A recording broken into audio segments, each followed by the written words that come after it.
Esta investigación, Dejad que los niños vengan a mí, fue publicada en W Radio en 2 partes. La primera, el 21 de marzo, y la segunda, el 25 de septiembre de 2018.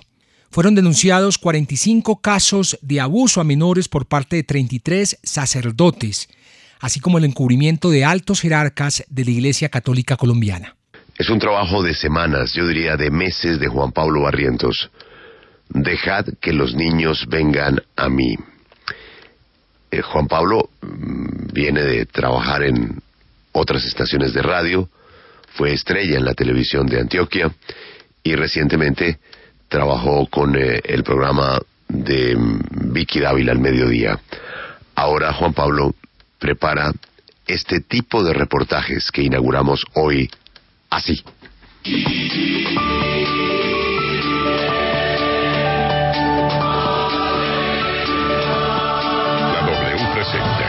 Dejad que los niños vengan a mí. Una investigación de Juan Pablo Barrientos que demuestra cómo la arquidiócesis de Medellín, en cabeza de sus 2 últimos arzobispos, habría encubierto y protegido a sacerdotes pederastas y abusadores de menores. Dejad que los niños vengan a mí, porque de ellos es el reino de los cielos. Sí, ciertamente, sois los amigos de Jesús y por lo tanto sois también los amigos del Papa, el pobre Papa, Juan Pablo II. Sí. Amadísimos niños de Colombia, amáis al Señor, amáis a la Santísima Virgen, nuestra Madre, amáis a la Iglesia Católica, amáis a vuestro prójimo. 4 veces.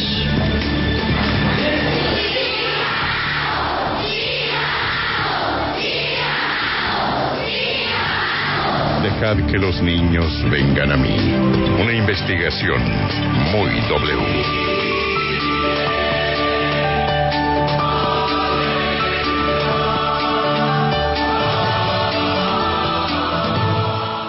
Esta investigación y una entrevista con el arzobispo de Medellín, Monseñor Ricardo Tobón, demuestran la existencia de al menos 17 casos de sacerdotes que habrían abusado de menores de edad en la arquidiócesis de Medellín.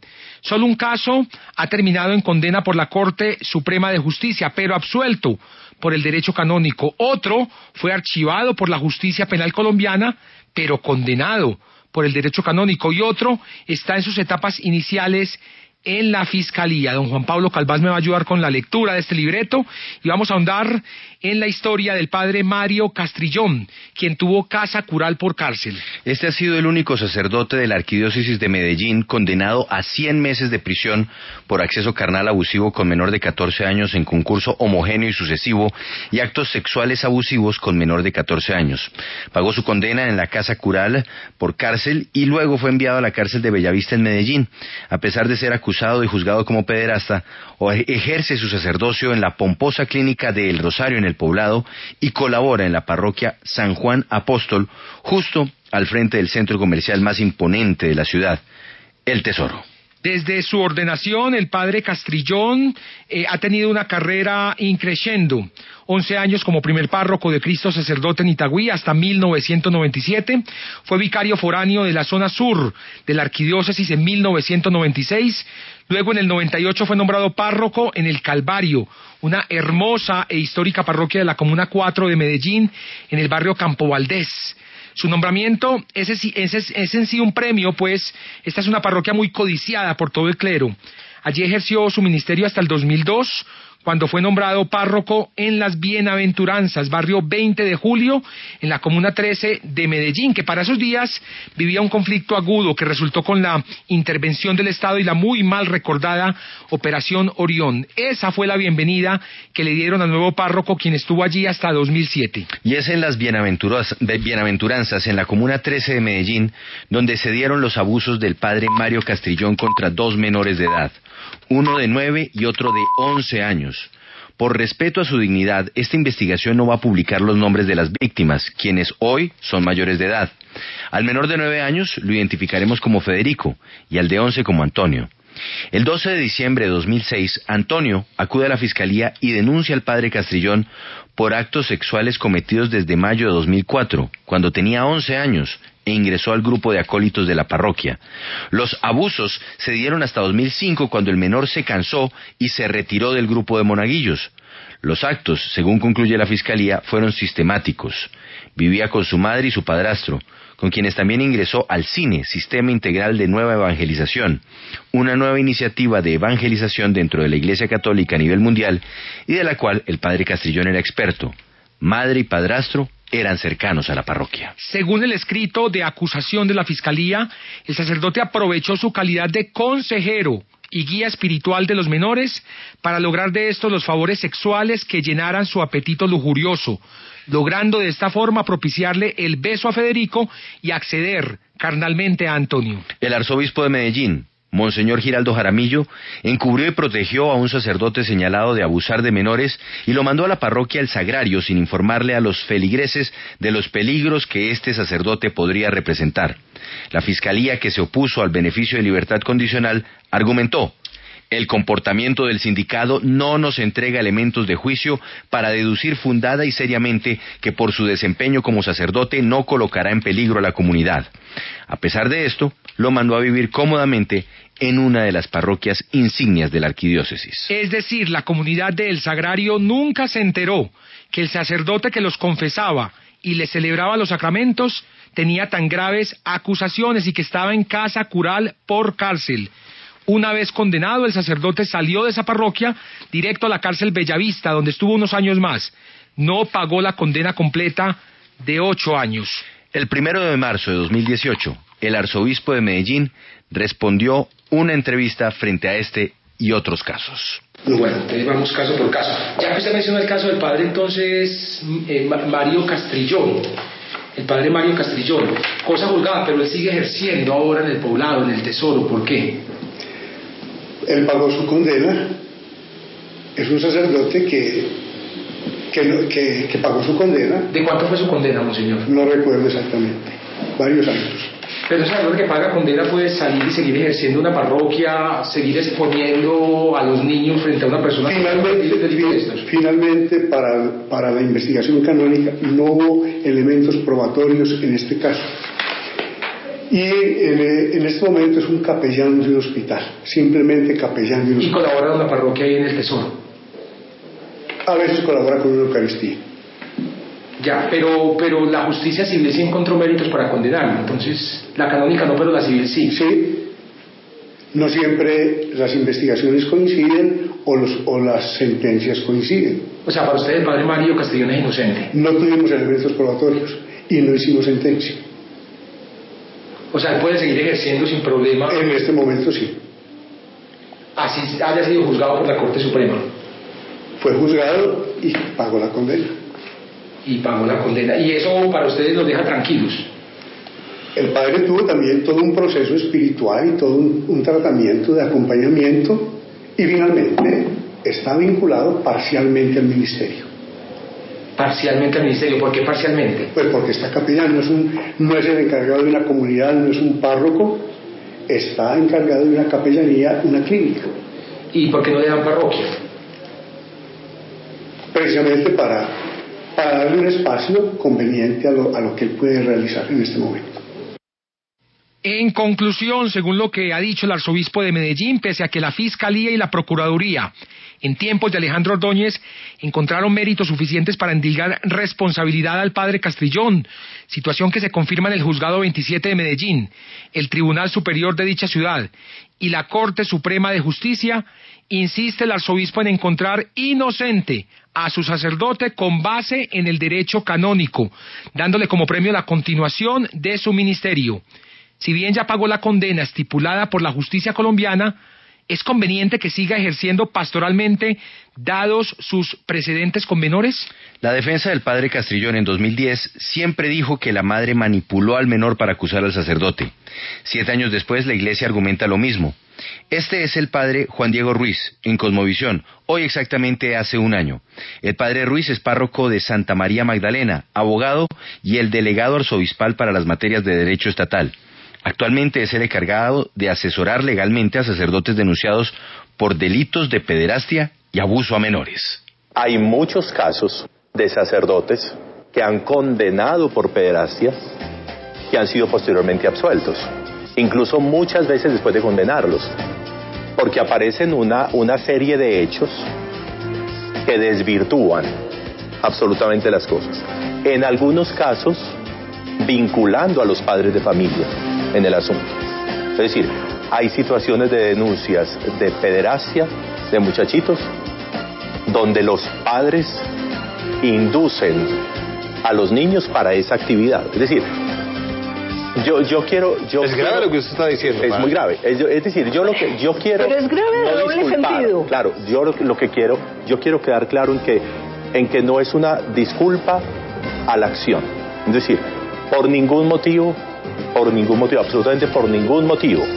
Así fuera que así el muchachito los padres se ofreciera. los induzcan a... Claro, así fuera. Es decir, eso no cabe. Eso cabe porque la tarea y porque la función y porque el ejercicio sacerdotal es otro. Porque los fines son otros, porque el objeto es otro, sí. Pero también hay unos elementos no exculpadores. Digamos que como pero que sí facilitan la comisión del delito. Pero sí existentes en la humanidad. El padre Ruiz va más allá con su argumento de defensa de la Iglesia Católica y dice lo siguiente. En razón también a mis tareas jurídicas, he tenido que conocer algunos casos.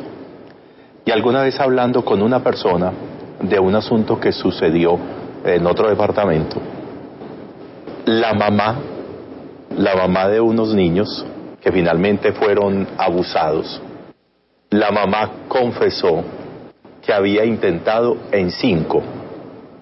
¿Con 5 curas? En 5 parroquias. Que había intentado eso y no lo había conseguido.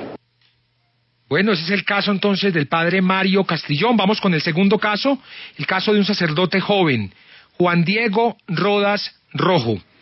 Este caso es doloroso por la historia misma del protagonista. Creció en la Sierra, Comuna 8 de Medellín. Pudo vencer las adversidades del conflicto armado que vivió su barrio por años con una meta clara en su vida, ser sacerdote. Lo logró en 2010 a sus 28 años. Desde entonces su ministerio lo desempeñó siempre como vicario parroquial de San Javier, Santa Inés, San Juan de la Cruz y San Marcos en Envigado, donde se habrían presentado los hechos en los últimos meses que llevaron a su suspensión y a que su caso sea evaluado por la Santa Sede. En varias oportunidades se trató de localizar al sacerdote. En una comunicación vía WhatsApp respondió lo siguiente a la pregunta: ¿dónde estás trabajando ahora? Juan, yo le pedí al obispo un tiempo de descanso. Llevaba mucho rato trabajando con comunidad de jóvenes y ya estaba cansado. Entonces, no tengo nombramiento. Estoy de relax. Se le insistió en un encuentro en Medellín para que diera su opinión sobre las acusaciones, pero desapareció. Nunca volvió a contestar. En la parroquia de San Marcos no tienen razón de él. El padre Camilo, uno de los vicarios parroquiales, afirmó haberse despedido de Juan Diego hace días, en muy buenos términos, y que no conoce las razones por las que salió. La parroquia de San Marcos en Envigado tiene a su vez colegio parroquial. El vicario parroquial generalmente asume las funciones de capellán. En ese contexto se desarrollaba la actividad pastoral del padre Juan Diego, en esa comunidad de Envigado. No se tiene el panorama completo de la denuncia a la supuesta víctima. Lo que se sabe es que unos chats muy comprometedores entre el sacerdote y un menor de edad habrían sido el detonante de la denuncia ante las autoridades eclesiásticas. Esto respondió el arzobispo de Medellín, Monseñor Ricardo Tobón, sobre este caso. El padre Juan Diego Rodas. Juan Diego Rodas. ¿Es un sacerdote joven? Sí, es un sacerdote joven. Ese caso está ante la Santa Sede. Está en estudio en la Santa Sede. ¿Por qué? Por algunas denuncias acerca de abuso a menores. De abuso a menores. En la parroquia de San Marcos. Sí, creo que ahí. ¿Y dónde está el padre Juan Diego Rodas ahora? Juan Diego Rodas está suspendido. Entonces un sacerdote que está suspendido en su ministerio se queda en su casa, busca algún trabajo, espera que de la Santa Sede venga alguna disposición sobre él. Ya. ¿Y usted no la ha denunciado ante las autoridades civiles, monseñor?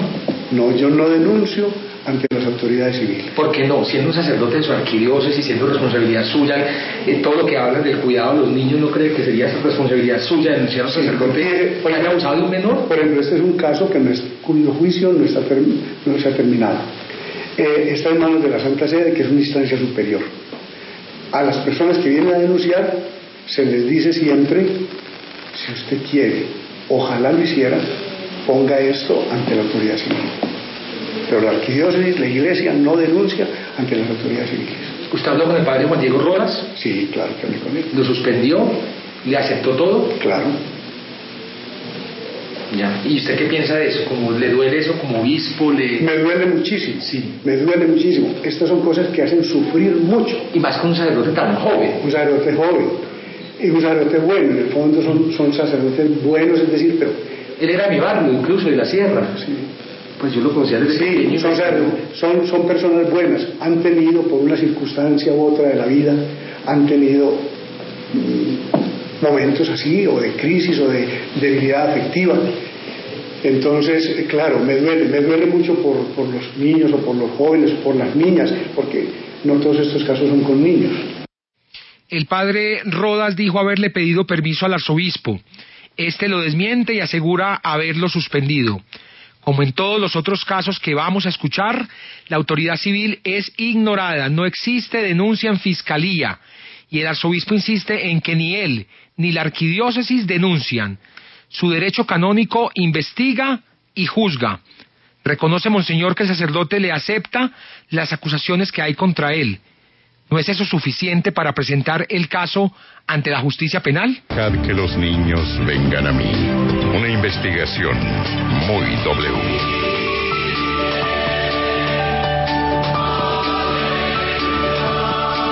Y vamos con el tercer caso de 17 que estamos denunciando hoy en la W. El padre Roberto Cadavid, un pederasta volado a los Estados Unidos. Otro de los casos en los cuales se demuestra encubrimiento por parte de la Iglesia Católica y en especial de la Arquidiócesis de Medellín es el del padre Roberto Antonio Cadavid Arroyave, de 57 años de edad, y quien, a pesar de haber sido reducido al estado laical, es decir, de haber sido expulsado por la Iglesia por abusar de menores de edad, terminó ejerciendo su ministerio sacerdotal en 2 parroquias de la diócesis de Brooklyn en Nueva York, autorizado y recomendado por el actual arzobispo de Medellín, monseñor Ricardo Tobón. Por muchos años la misa dominical del padre Cadavid fue transmitida por la emisora Minuto de Dios. Gracias al prestigio, la calidad y el alcance de esta emisora católica, el padre Cadavid se hizo reconocer en todos los rincones del departamento de Antioquia. La historia de Roberto Cadavid comienza en agosto de 1988, cuando es ordenado sacerdote a sus 28 años de edad. Desde entonces ha sido vicario parroquial en Cisneros, Antioquia, luego pasó en 1990 a ser párroco de San Vicente Ferrer en Medellín. De allí fue promovido a la parroquia de Santa Elena, en el corregimiento que lleva el mismo nombre. Luego de 4 años, en 1998, fue nombrado párroco de Nuestra Señora de Chiquinquirá y rector del colegio parroquial. Hasta febrero de 2005 mantuvo estas dignidades, pues llegaron las denuncias por pederastia contra 2 menores pertenecientes a su comunidad. Días después fue nombrado párroco de Santa Ana en Manrique Oriental, Comuna 3 de Medellín, en donde también fue nombrado rector del Colegio Pablo VI, poniendo con esto en peligro a más menores que estaban bajo su directo cuidado y custodia. En esta parroquia también se presentaron, como era predecible, denuncias por pederastia. Puntualmente un caso que llegó a nuestro conocimiento y que, una vez analizado por las autoridades eclesiásticas, tuvo como resultado la suspensión a cautela del sacerdote, como lo reconoce el arzobispo de Medellín en entrevista para esta investigación. La fuente principal de este trabajo periodístico, cuyo nombre se protege, indica que la familia de uno de los menores denunció al sacerdote ante la curia arzobispal 2 años después de los hechos, 2007 y 2008.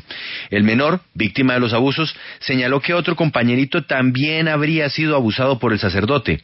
Como consecuencia de lo anterior, la curia, en vez de denunciar ante la Fiscalía General de la Nación, como es su deber legal, habría conciliado con la primera familia una suma superior a los 100 millones de pesos que habrían salido del bolsillo del sacerdote y pagados supuestamente en efectivo. Solo hay rastro de una denuncia de Cadavid ante la Fiscalía en 2009 y fue archivada. En el caso de la segunda familia, la Arquidiócesis de Medellín tomó la iniciativa de buscar a la supuesta víctima. Las gestiones, sin ningún éxito, las habría realizado el entonces vicario general de la Arquidiócesis, Monseñor Alfonso Vázquez Benjumea. Dice la fuente que se trataba de una familia muy católica que no quería problemas y que solo quería olvidar el incidente. El arzobispo de Medellín, en la entrevista del 1 de marzo, niega rotundamente las supuestas conciliaciones que se habrían hecho entre la víctima y el padre Roberto Cadavid.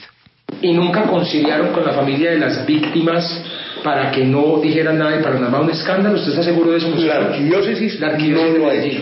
Que yo sepa, no. Que yo sepa. O sea, lo niega rotundamente. Absolutamente. Que yo sepa, no. Si lo hicieron ellos en particular, de la forma que les resultó posible. ¿Y usted ha hablado esto con el padre Alfonso Vázquez? No, claro. Nunca, porque no lo sabía. O sea, Monseñor Alfonso Vázquez nunca fue delegado de la arquidiócesis para negociar conciliaciones con familias. No. Jamás. Que yo lo haya delegado, no. No sé si yo lo encontré a él como vicario general y no fue nombramiento mío, sino nombramiento de Monseñor Alberto. Si Monseñor Alberto Giraldo lo delegó para esto, no lo sé. Yo no lo he delegado. Y que él haya hecho alguna conciliación, no lo sé. Es la primera información. O sea, no saben de conciliación con el padre Roberto Cadavid. Yo no sé de eso. Y que Alfonso Vázquez haya hecho eso, no lo sé. ¿Y si lo hizo, qué? ¿Usted le parece bien que lo haya hecho? ¿Le parece mal que lo haya hecho? Me parece mal que lo haya hecho. Y tendría yo que voy a tomar nota de lo que usted me está diciendo para averiguar estas cosas. Sí, no, obviamente esto lo hizo un tiempo de Monseñor Alberto Giraldo Jaramillo, que fue pues su predecesor en la Arquidiócesis de Medellín, y no solo es el único caso, fueron varios casos en los que se negociaron altas sumas de dinero, conciliaciones millonarias para callar a las familias. Por eso me llama la atención que digan que los invitan a que vayan a la Fiscalía cuando están conciliando. Usted dice que no, pues la gente hay que creerle, pues yo tengo evidencia de que sí. Entonces pues tendría que hablar con el padre Vázquez a ver cómo fue esto como señor Giraldo, pero me imagino que usted como arzobispo tendrá acceso a lo que llaman aquí en esta normativa, en estas normas, el libro secreto, o el libro que tiene en la Vicaría General, donde guardan pues los nombres de los sacerdotes que están siendo investigados por casos de pederastia. ¿Este libro existe? El archivo secreto, es una sección, digamos, del archivo donde se ponen situaciones en las que es conveniente mantener un cuidadoso proceso, que no estén, digamos, como al acceso de todo el personal de la curia. Eso es todo. Eso es todo. Entonces, con el padre Cadavid no hubo conciliación alguna. Muy bien. ¿De qué se le acusó al padre Cadavid para reducirlo al estado laical?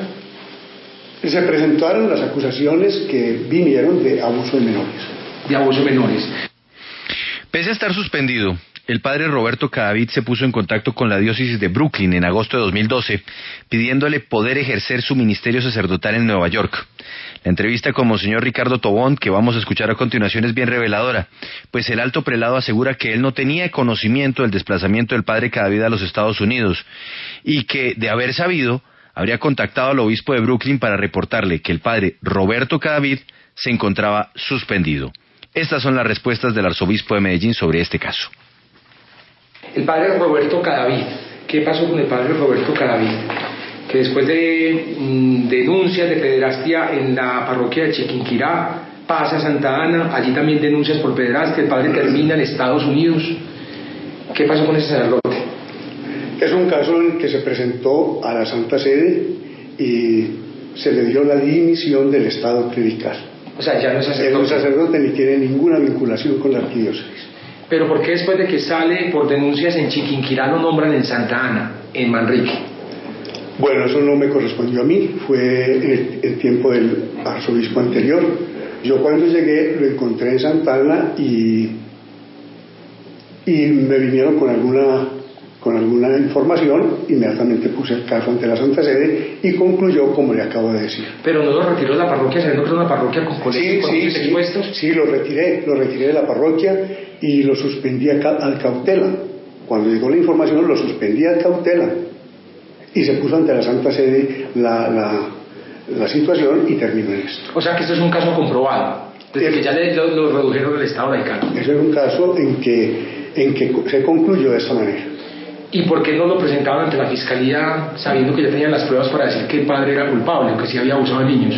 Eso no le toca a la arquidiócesis. Son las personas afectadas las que deben acudir a poner una demanda de este tipo. ¿Y cómo terminó en Estados Unidos? No sé por qué él está desvinculado de la arquidiócesis. Pero estuvo hasta junio de este año, hasta este verano en Estados Unidos. Uno imaginaría que tendría que haber tenido permiso la arquidiócesis de Medellín, con la arquidiócesis de Brooklyn, o cómo fue ese caso en todo, cómo es el proceso de un sacerdote que va. No. Me imagino que usted lo tiene que autorizar. No, una persona que está desvinculada de la arquidiócesis o que está suspendida, como fue la primera etapa de él, procede en libertad como un ciudadano que actúa según lo que mejor le conviene. Ya. ¿Pero ustedes nunca se enteraron que él estaba en Brooklyn ejerciendo una parroquia? No supe eso. ¿Y si hubiera sabido cuál hubiera sido su actuar? Avisarle al obispo que él estaba suspendido y que estaba en un proceso. Las afirmaciones del arzobispo Tobón no se compadecen con lo respondido por la diócesis de Brooklyn. Tras contactar a esta diócesis para preguntar si era cierto si Cadavid estaba en Brooklyn sin permiso del arzobispo Ricardo Tobón, la jefa de prensa Caroline Ehrstadt escribió lo siguiente. Vamos a Nueva York con Verónica Figueroa. Verónica, ¿qué dijo la jefa de prensa de la diócesis de Brooklyn sobre este caso? Pues según el texto que ella escribe, dice que Cadavid llegó a la diócesis de Brooklyn con permiso del arzobispo de Medellín. En la carta ella dice: tengo una carta del arzobispo fechada el 29 de noviembre de 2012 dándole permiso a Cadavid para venir. También es importante anotar que el 16 de febrero de 2015 una carta fue enviada por parte del arzobispo de Medellín a la diócesis de Brooklyn dándole permiso a Cadavid para continuar su ministerio en la diócesis. Además, también dice, Cadavid expresó su deseo de vivir y ejercer su ministerio en Nueva York en una carta a la diócesis de Brooklyn en agosto de 2012. En ese mismo año, en noviembre, se le ofreció ministerio, como lo mencionó arriba, el 29 de noviembre de 2012, una carta del arzobispo de Medellín lo autoriza a venir. Él llegó a la diócesis en diciembre de 2012, de acuerdo a nuestros registros. Durante su tiempo en la diócesis de Brooklyn, se le dio residencia inicialmente en la parroquia de Nuestra Señora de los Ángeles en Bay Ridge. En junio de 2013, fue nombrado vicario parroquial de Santa Rita en Long Island City. Entiendo que allí estuvo hasta el final de su tiempo en la diócesis. Jamás nadie le informó a la diócesis de Brooklyn sobre las denuncias contra Cadavid hasta el 22 de junio de 2017. Ese día llegó un mail del arzobispo de Medellín informándole a la diócesis de Brooklyn que Cadavid había sido suspendido del ministerio. La diócesis de Brooklyn inmediatamente expulsó a Cadavid del ministerio y alertó a todas las parroquias informándolas sobre las denuncias contra él. Pues comparando, Verónica, gracias, comparando las respuestas de la diócesis de Brooklyn en la entrevista del arzobispo Tobón, emergen estas preguntas. El arzobispo dice que no tenía conocimiento del viaje del padre Cadavid a los Estados Unidos y que si hubiera sabido le informaría al obispo que el sacerdote estaba suspendido. La diócesis de Brooklyn respondió que el sacerdote ejerció en 2 parroquias con recomendación y permiso del arzobispo de Medellín. ¿Por qué mintió Monseñor Ricardo Tobón? ¿Por qué si el sacerdote estaba suspendido y la Santa Sede sabía, como lo afirma Tobón, lo recomienda para trabajar en los Estados Unidos? ¿Por qué si Cadavid estaba suspendido desde 2012, como lo asegura el arzobispo en la entrevista, le dice a la diócesis de Brooklyn en una carta en 2017 que el sacerdote estaba suspendido desde el 14 de marzo de 2016? Este es uno de los casos más graves, Juan Pablo, porque aquí se descubre cómo el arzobispo de Medellín encubrió a un sacerdote que ya había sido denunciado por pederastia y se había comprobado esa pederastia aquí en Colombia. Aún así, lo recomienda y lo envía a los Estados Unidos sin informarle a las autoridades eclesiásticas de ese país. Y ahora vamos a ver otro caso, muy breve. Un sacerdote de 56 años, Rodrigo Flores, fue ordenado a sus 28. Actualmente presta su servicio pastoral en la cárcel.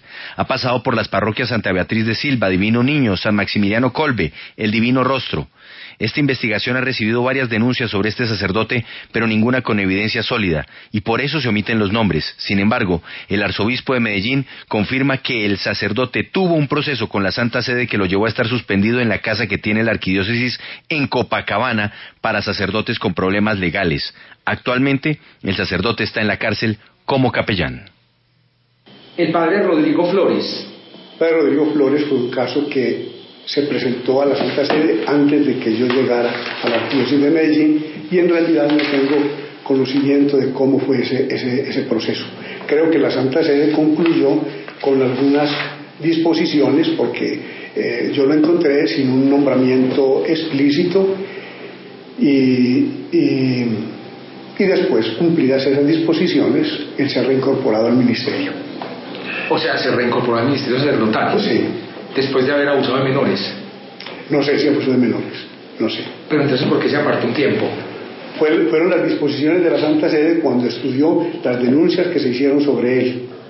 Pero yo no tengo conocimiento de ese proceso porque fue anterior a mi llegada a Medellín. Pero usted lo sigue nombrando en Medellín, pues le tiene una parroquia o le tiene algún nombramiento en Medellín. En este momento sí está de capellán en una cárcel. Está de capellán, no en la cárcel, sino de capellán en una cárcel, Hugo. Capellán en una cárcel, sí. Como en los otros casos, la justicia penal no investigó. Las disposiciones del derecho canónico parecen ser suficientes y la casa de retiro en Copacabana es una especie de casa cural por cárcel para el derecho canónico. Y vamos ahora, Juan Pablo, si le parece, a retomar el caso de Elías Lopera, que fue denunciado hace 2 años aquí en la W. Recordemos que se presentó el testimonio de Julio Cardona, quien decía ser la pareja del padre Elías Lopera. En una larga entrevista, Cardona dijo haber comenzado la relación con Lopera siendo menor de edad y lo acusó de haberle causado unas quemaduras en su cuerpo y amenazas. Tras años de supuesta convivencia como pareja, pelearon y se demandaron mutuamente en la Fiscalía de Medellín. La denuncia del sacerdote contra Cardona es por extorsión. Esto es lo que opina el arzobispo de Medellín, Monseñor Ricardo Tobón, sobre el caso Elías Lopera. El caso, pues ya muy sonado, del padre Elías Lopera. ¿En qué quedó ese caso? Ese caso está en manos de la justicia civil. El padre Elías puso unas demandas contra ese señor Cardona, una por extorsión y la otra por difamación y calumnia o algo así. Esos procesos no han concluido. Sin permitir ser grabado para publicar, el sacerdote accedió a hablar sobre su caso. Dijo que esperaría las decisiones de la Fiscalía. Estuvo muy golpeado por la denuncia de Julio Cardona y ahora estaría descansando sin tareas pastorales. Desmiente todo lo que se dijo sobre su relación con Pablo Escobar y reconoce que sí le ayudó en algunas obras, pero solo por 6 meses, hasta que descubrió quién era. Esta es la segunda parte de este informe especial, la investigación Dejad que los niños vengan a mí en la W.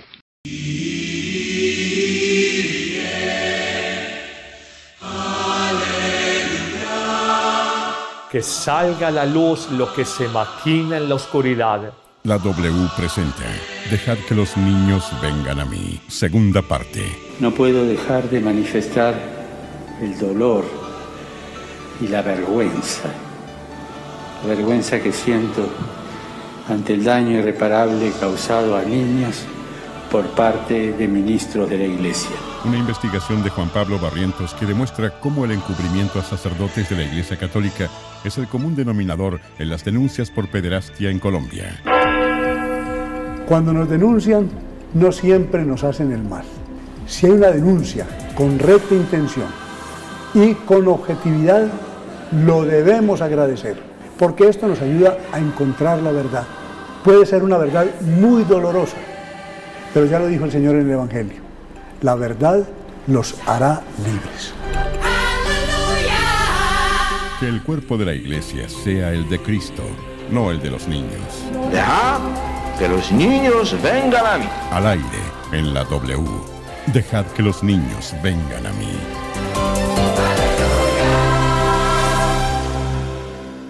Julio, vamos a hablar ahora del padre Carlos Yepes, un sacerdote muy influyente en Antioquia. Uno de los sacerdotes más queridos por los antioqueños es este presbítero de 52 años de edad, ordenado en 1993, fue capellán de la gobernación de Antioquia y ha pasado por las parroquias de la Asunción, Santa Rita, San Esteban Protomártir y Sagrado Corazón de Jesús en Barrio Triste.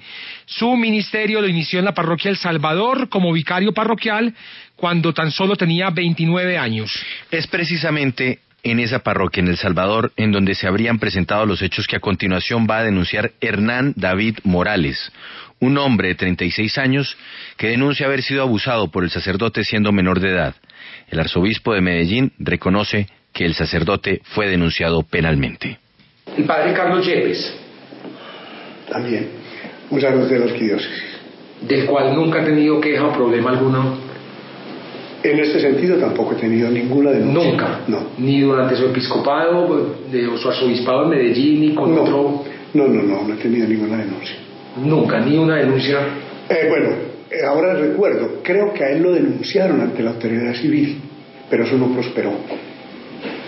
Creo que a él lo denunciaron ante la autoridad civil. No estoy muy seguro de esa información, porque fue una cosa que me llegó como algo que no tuvo gran repercusión ni gran trascendencia ni tuvo seguimiento. ¿Y usted no habló con él? Yo sí le mencioné esto. Me dijo que no, que él era inocente y que eso se podía probar fácilmente. ¿Y con él tampoco hubo ninguna conciliación con la familia de la víctima y con él? Que sepa yo, no. Pero entonces sí tuvo algo ante la justicia penal. Entiendo que hubo una denuncia. El sacerdote fue denunciado, pero también denunció a la supuesta víctima. La historia entre el padre Yepes y el señor Morales duró desde los 90 hasta 2011, cuando terminaron mal por problemas laborales en la parroquia Sagrado Corazón de Jesús. Lo cierto es que Morales trató de hablar con el arzobispo, le envió copias de las denuncias contra Yepes, quiso contar su historia, pero solo fue escuchado por un sacerdote de la curia.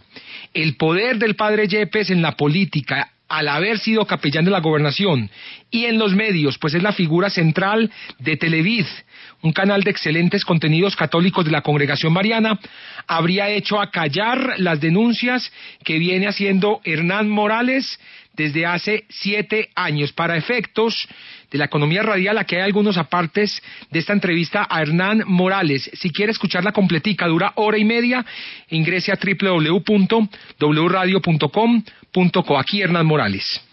Yo voy a la parroquia y me acerco a un sacerdote. Primero busco confesarme.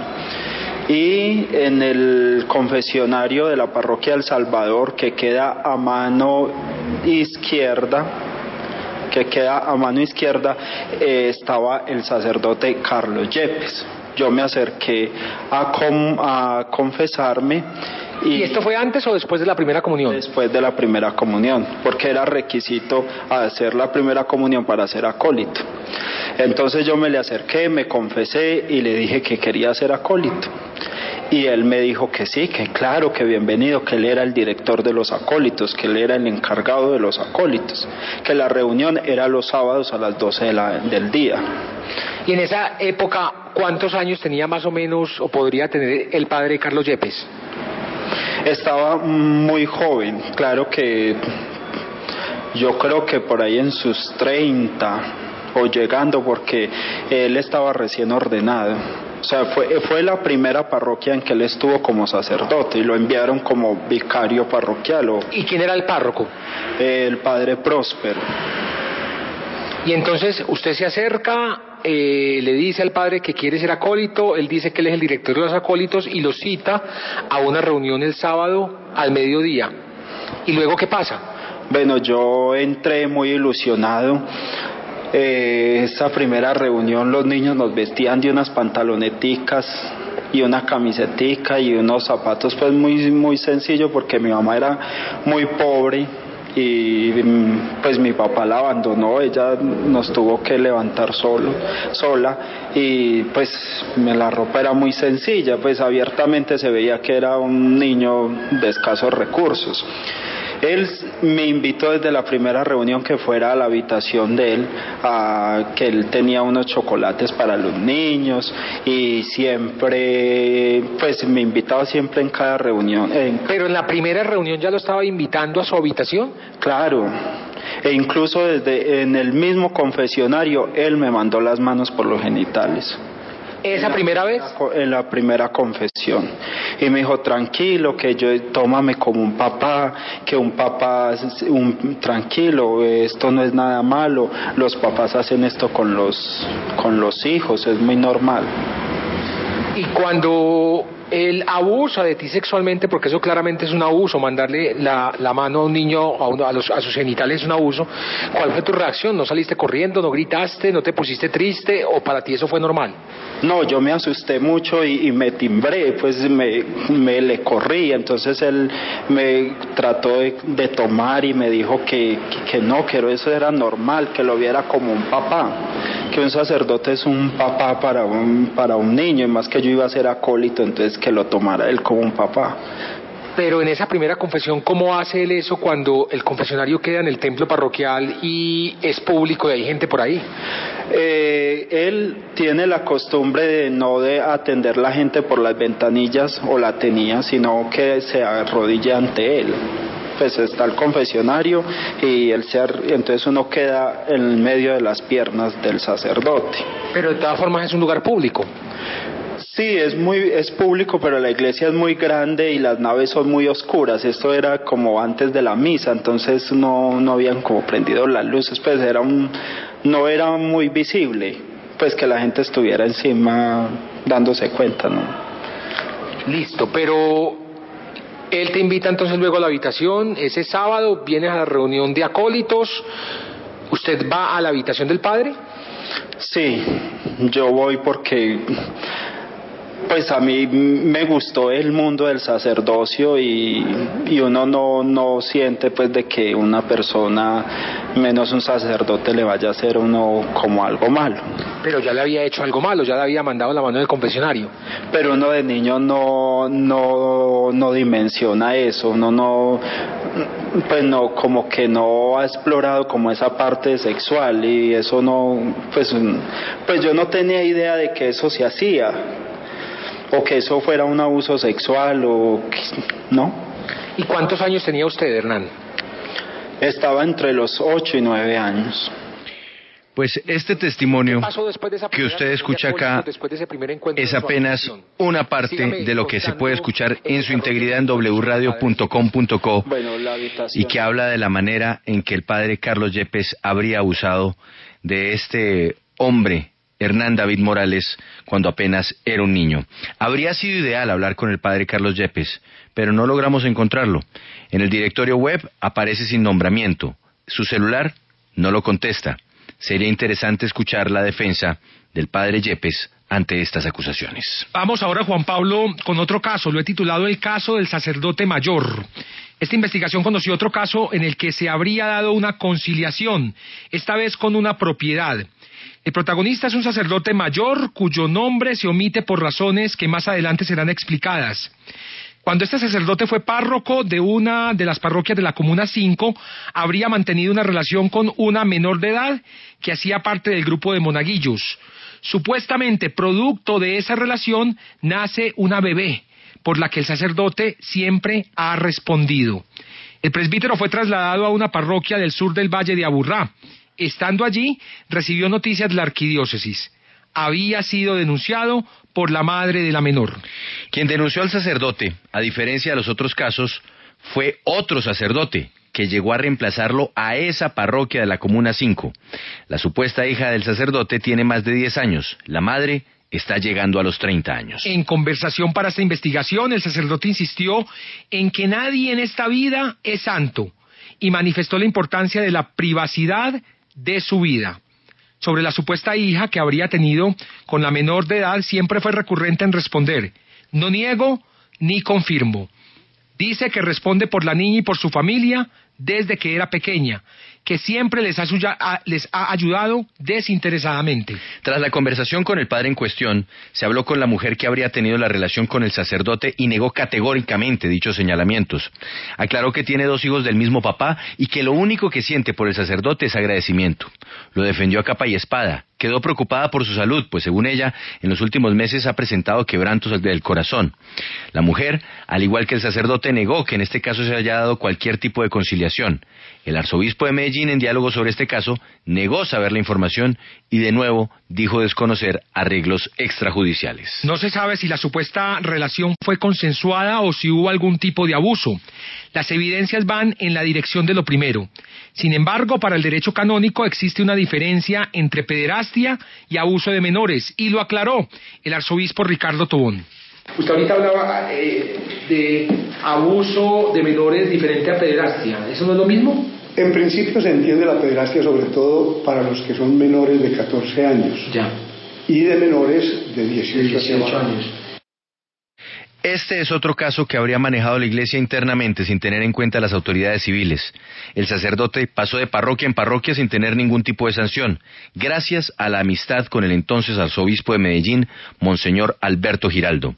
Se omite el nombre del presbítero por respeto a su edad, por sus quebrantos de salud, por haber respondido amablemente a la entrevista que se le planteó, porque la supuesta víctima lo defiende vehementemente y siente solo agradecimiento por él, ya que siempre ha respondido y los ha ayudado. Es inexcusable el supuesto comportamiento del sacerdote, porque se trata de una menor de edad, pero una supuesta relación consensuada lo diferenciaría de otros casos que está denunciando esta investigación. Ahora vamos con el caso del padre Juan Carlos Muriel. Es un sacerdote de 53 años, ordenado en 1989. Desde octubre de 2011 es párroco en Santa María de la Paz, en Belén Zafra, comuna 16 de Medellín. También es capellán del INEM José Félix de Restrepo. Previo a su actual parroquia fue párroco de Cristo Sacerdote en Moravia, donde se habrían presentado los supuestos hechos con una menor de edad. En esta parroquia, el sacerdote estuvo desde junio de 2001 hasta noviembre de 2007. Dice una fuente cercana a esta investigación y a la parroquia en mención que el adolescente les dijo a sus compañeritas de colegio que el padre Juan Carlos era su novio, rumor que llegó a la rectora del colegio, quien inmediatamente alertó a las autoridades eclesiásticas. También lo hizo la familia de la menor de edad al poner el caso ante el arzobispo, como lo confirma el mismo padre Muriel. En un extenso diálogo para esta investigación, sin permitir ser grabado para publicar, Muriel admitió que sí hubo acusaciones, pero que después hubo una retractación. Ellos fueron a la curia y, entre comillas, se retractaron. Aseguró el sacerdote que la joven se enamoró de él. Es un adolescente que se enamora de un cura. El caso se presentó en 2007 y al ser cuestionado sobre las supuestas acusaciones, Muriel afirmó que el chismorreo de la gente fue que la niña se había enamorado de mí y que yo me había excedido. Confirmó el sacerdote que fue suspendido de la arquidiócesis de Medellín, medida que según él está dentro de los parámetros canónicos. Aseguró que siguió ejerciendo su sacerdocio. Lo cierto es que a Muriel Figueroa lo sacaron de la parroquia, le quitaron el cargo de párroco, lo enviaron a vivir a Nuestra Señora de Belén, donde era párroco Gustavo Grisales. Allí les contó a sus colegas la situación, asegurando ser inocente. Estuvo 4 años sin ejercer como párroco mientras se desarrollaba una investigación que para él tuvo un desenlace sencillo. Dijo también el religioso que el caso no se llevó al derecho penal, se manejó al interior de la Iglesia Católica. Insistió en que la familia se retractó tal vez porque no era la intención de hacerle daño al sacerdote. Hay miradas perversas, no siempre lo ven a uno bueno. Yo seguí mi vida normal. El que nada debe, nada teme. Al ser cuestionado por el nombre de la menor, el sacerdote coincidió con el nombre que tiene esta investigación y el cual se reserva para proteger la identidad de la supuesta víctima. Llamó la atención que en alguna parte del diálogo el sacerdote habló de que según la comunidad él se habría excedido y la información que se ha recaudado va en esa misma dirección. Aunque no se tiene evidencia sólida del tipo de abuso que habría sufrido la menor, se sabe que su relato ante la curia habría sido muy fuerte. Al ser cuestionado sobre esto, aseguró el padre que no tuvo acceso a los específicos de la denuncia y no sabe quién la atendió. Afirmó que lo único que le dijo la curia fue: usted por ahora no va a tener la parroquia. Esperemos a que todo se esclarezca. Finalmente, negó también el padre Muriel Figueroa cualquier tipo de conciliación con la familia de la supuesta víctima. La fuente principal de esta investigación advirtió que la cifra habría alcanzado los 200 millones de pesos y que el conciliador de nuevo, habría sido Monseñor Alfonso Vázquez Benjumea, entonces vicario general de la Arquidiócesis de Medellín, y como en otros casos, el pago se habría dado en efectivo, y supuestamente siempre lo asumió el sacerdote, no la Arquidiócesis. En la conversación con el arzobispo de Medellín, Monseñor Ricardo Tobón, se toca el tema del padre Muriel. Aquí sus respuestas. El padre Juan Carlos Muriel. Ese es otro caso estudiado antes de mi llegada a Medellín. O sea, usted no tiene responsabilidad ahí. A usted como arzobispo no le cabe ninguna responsabilidad como arzobispo actual de revisar de pronto los expedientes anteriores, las actuaciones anteriores. Yo no trabajo con retrovisor yendo a expulgar todos los casos que han pasado. No alcanzo, no puedo. Atiendo lo que se me va presentando. Además, cuando ya la Santa Sede ha dado un parecer y se ha obrado de acuerdo con ese parecer de la Santa Sede, me atengo a eso. Es una instancia superior. Monseñor, usted tiene fama de ser mano dura, que necesitaba poner mano dura en la arquidiócesis, y muchos dicen, pues llegó Monseñor Tobón, quien es mano dura, y ha puesto orden en la arquidiócesis de Medellín. Es como el comentario que uno escucha de las fuentes que he recibido, como que dicen eso. ¿En qué casos usted es mano dura y en qué casos no es mano dura? En estos casos de pederastia o de abusos menores. En este caso soy mano dura. Yo, primero que todo, le he advertido al presbiterio de muchas formas la gravedad de estos delitos, que son una afrenta para la sociedad colombiana, pero que son más afrenta todavía para la Iglesia, que está encargada de cuidar a la infancia y a la juventud. Entonces, en varias reuniones del clero he hablado con mucha claridad y he dado indicaciones muy precisas para el comportamiento. En segundo lugar, no hay una sola denuncia que yo haya desatendido. Yo tengo un equipo que una vez que llega una denuncia, acoge a las personas que vienen y le hace el tratamiento debido a esa información. ¿Y quién es ese equipo, Monseñor? ¿Quiénes conforman ese equipo? Ese equipo lo conforman varios sacerdotes de ahí de la curia. Ya, muy bien. En el caso del padre Muriel, ¿hubo algún tipo de conciliación millonaria? Que yo sepa, no, absolutamente. Que yo sepa. Ya le he dicho, ese caso es anterior a mi llegada a Medellín, pero después de mi llegada a Medellín no tengo noticia de que haya pasado esto. ¿Y en el libro secreto usted no lo ha revisado? Perdón, ¿cómo me decía que llamaba? El archivo secreto. El archivo secreto. No, eso no creo que esté. A esta lista de 9 sacerdotes que hemos presentado, Juan Pablo, se le suman los 7 u 8 casos más que el arzobispo de Medellín reconoce que están ante la Santa Sede por abuso a menores y pederastia. Escuchemos. ¿Qué otros casos están ante el Vaticano, Monseñor? No, hay varios. Yo creo que eso es un procedimiento reservado en este campo. ¿Hay varios y es cuántos? No les sabría decir exactamente cuántos, no les sabría decir. ¿Más o menos cuántos? Tal vez unos 7 u 8. ¿Y no han tomado decisión? ¿Cuánto se demora un proceso ante el Vaticano? Depende de la investigación y depende de los elementos probatorios. Sí, se han tomado decisiones. Por ejemplo, ya le mencioné que sobre el padre Roberto Cadavid se tomaron decisiones, y hay algunos otros que se han tomado decisiones. ¿Y de esos 7 u 8 cuántos están ejerciendo el sacerdocio en estos momentos? No le tengo un dato. Probablemente ninguno. Probablemente, pero no me... Probablemente. ¿Pero no los tiene claros? No, es que son muchos nombres y muchas situaciones, y ciertamente no estoy ante un tribunal, sino yo pensé en un diálogo sobre este tema.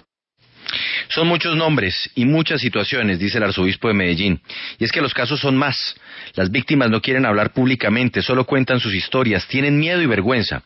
Anoche, por ejemplo, una víctima de un sacerdote de más de 20 años de ordenado retiró su testimonio, porque el sacerdote fue a buscar a su madre para intentar detenerlo. Lo logró. Dijo que quería evitar problemas, más cuando a sus 33 años terminan involucrando a su madre en la historia. Son 17 casos, de los cuales solo uno pasó por la justicia penal y fue condenado, pero absuelto por el derecho canónico. Otro consiguió condena del derecho canónico, pero su caso fue archivado por la justicia ordinaria. No salió de la fiscalía. El último se encuentra en la fiscalía gracias a la denuncia periodística, que es el del caso del padre Elías Lopera, denunciado hace 2 años en la W. En los otros 14 casos en los que investigamos y en los que nos revela el arzobispo que existen ante la Santa Sede, ha actuado o actúa el derecho canónico. En toda la entrevista que se escuchó, el arzobispo Ricardo Tobón dice que ni él ni la arquidiócesis pueden denunciar. Esto opina la delegada del director de Fiscalías de Medellín para este tema, la fiscal Adriana Villegas. Vamos a la siguiente entrega de los especiales de Juan Pablo Barrientos sobre las conductas de algunos sacerdotes en Colombia. Dejad que los niños vengan a mí.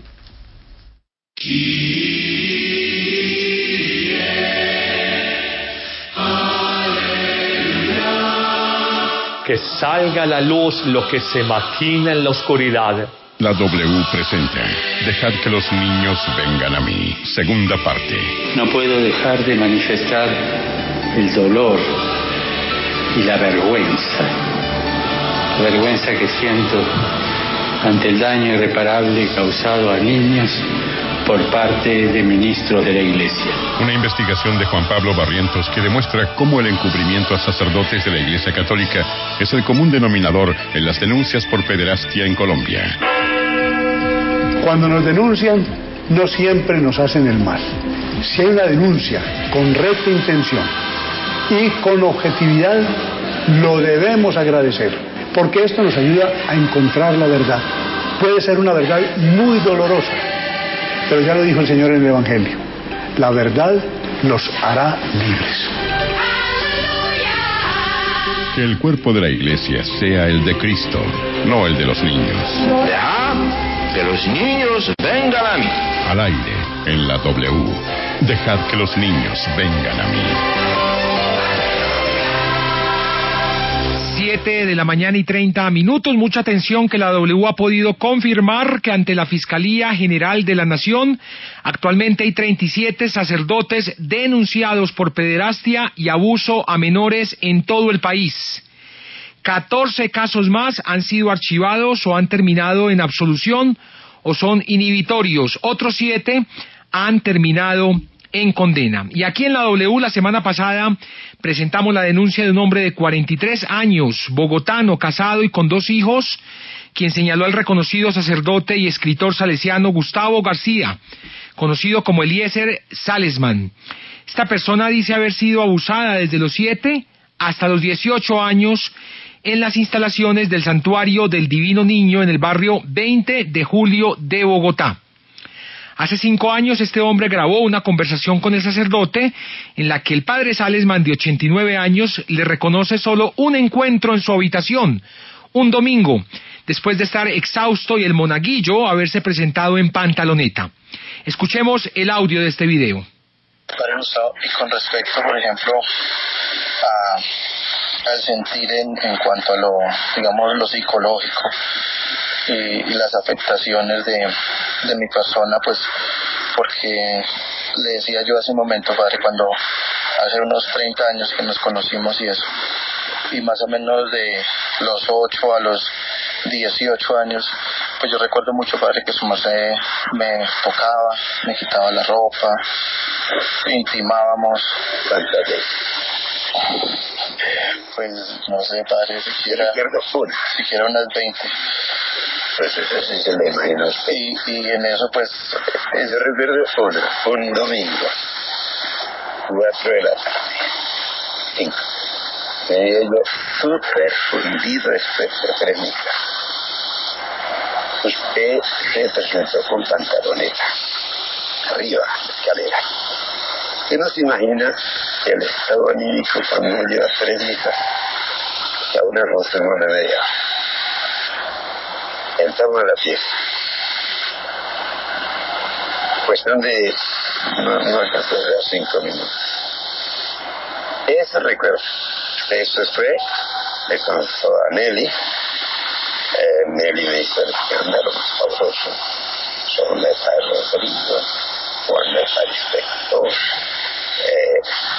Después me dijo que era el primero día de gimnasia que le había aconsejado eso. Con este video, el denunciante confrontó a las autoridades eclesiásticas y dice haber recibido 100 millones de pesos en un lapso de 2 años para comprar su silencio. El superior de los salesianos en Bogotá, el padre Jaime Morales, no negó ni confirmó esos pagos, pero sí reconoció que el padre Salesman estaba aislado y su caso estaba siendo estudiado por la Santa Sede desde hace 2 años. Parroquianos aseguran que aún lo ven oficiando en el 20 de julio y sus libros se siguen vendiendo como pan caliente en todo el continente. Tras la denuncia contra el padre Salesman, la W conoció otros casos de presunto abuso a menores por parte de sacerdotes de esta comunidad, de los salesianos de Don Bosco.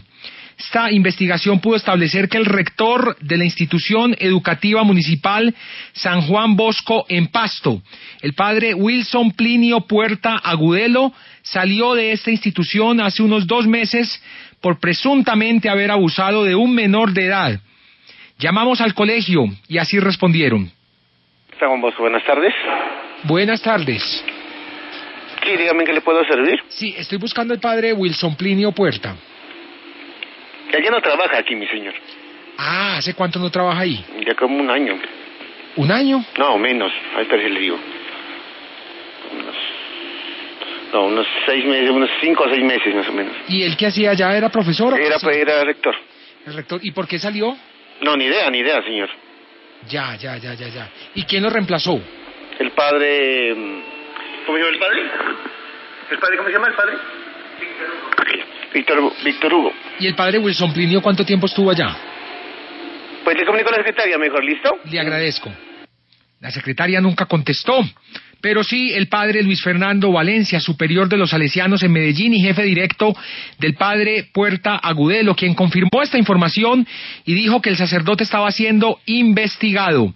En un primer momento reconoció que el padre Puerta había aceptado el delito, pero en una segunda conversación se retractó de lo dicho y solo se apegó a decir que existe la denuncia ante las autoridades eclesiásticas. Desconoce si la familia del menor en Pasto denunció ante las autoridades civiles y admitió que retiraron del cargo al sacerdote y que éste se encuentra en Medellín. A propósito del padre Luis Fernando Valencia, superior de los salesianos en Medellín y quien estaba respondiendo por el rector de Pasto, denunciado por abusar de un menor, la W conoció una denuncia contra él, contra el padre Valencia, superior de los salesianos en Medellín, por parte de un hombre de 35 años, que también involucra a 2 sacerdotes más, a los padres Germán Londoño y Mario Elías Álvarez, también salesianos. Escuchemos este relato. Al sacerdote salesiano Luis Fernando Valencia por abuso sexual abusivo. ¿Y esto cuándo se dio? Esto ocurre entre el año 96 y el año 98 más o menos. ¿Y dónde ocurre? En Buenaventura, en el internado en el cual yo estuve. Yo entré a este internado en el año 95. Ahí no estaban todavía los salesianos, ahí estaba la comunidad de los misioneros javerianos de Yarumal. Los salesianos llegan entre finalizando el 95 y comienzos del 96, y el sacerdote en mención, el padre Luis Fernando Valencia, yo lo conozco, si no me falla la memoria, entre el 97, y más o menos en ese periodo comienza el tema de los abusos sexuales. ¿En qué consistieron estos abusos? Básicamente era en masturbarme. ¿Por cuánto tiempo se dieron estos abusos? Yo hago memoria, obviamente que es un tema difícil, yo creo que fue alrededor de unas 3 o 4 veces. ¿En el momento usted le contó a alguien, denunció esto ante alguien, ante miembros de la comunidad salesiana, ante alguna autoridad, algún amigo, a alguien? No, en ese momento no. La única persona que, digamos, que tenía conocimiento del tema también era una monja, aunque no era de la misma comunidad, pero pues simplemente desestimó en ese momento la denuncia y la información que le di. Entonces, estamos hablando del internado Hogar de Jesús Adolescente. Sí, este internado queda en Buenaventura, o quedaba porque obviamente ya no existe. Yo entro ahí en el año 95, la diócesis y la comunidad que lo manejaba era los misioneros javerianos de Yarumal. Luego vienen los salesianos y ellos lo toman en un comodato por 20 años. ¿Por qué hacer esta denuncia tantos años después? Yo creo que son varias razones. La primera de ellas es aprovechar todo el tema coyuntural que está pasando a nivel mundial con el tema de la Iglesia Católica y aprovechar que se dio el tema con el sacerdote en la iglesia del 20 de julio y nos demos cuenta que eso es un tema sistemático por parte de la comunidad salesiana y pues ojalá también otras personas que hayan sido víctimas de este abuso, no solamente de esta comunidad, pues también tengan el valor de denunciarla. Otra de las razones, oiga, si usted cometió algo que obviamente es ilegal, pues asuma la responsabilidad. Porque usted dice que esto es sistemático. Porque no es solo conmigo, digamos, yo puedo mencionar a 2 sacerdotes que se propasaron conmigo. Puntualmente, el sacerdote Luis Fernando Valencia abusó sexualmente de mí, me masturbaba. El sacerdote Mario Elías Álvarez, aunque no me tocó, sí se desvistió frente a mí, digamos que estaba en cuero, por decirlo de un modo castizo, frente a mí. Obviamente no hubo ningún hecho que lamentar que me haya tocado o algo por el estilo, pero sí es un hecho sistemático, además de que tengo conocimiento de otros internos también del Hogar de Jesús Adolescente que fueron víctimas también de otros sacerdotes. ¿Cuántos internos vivían en este internado y en qué edades tenían más o menos? Las edades comprendían entre los 6-7 años hasta los 18.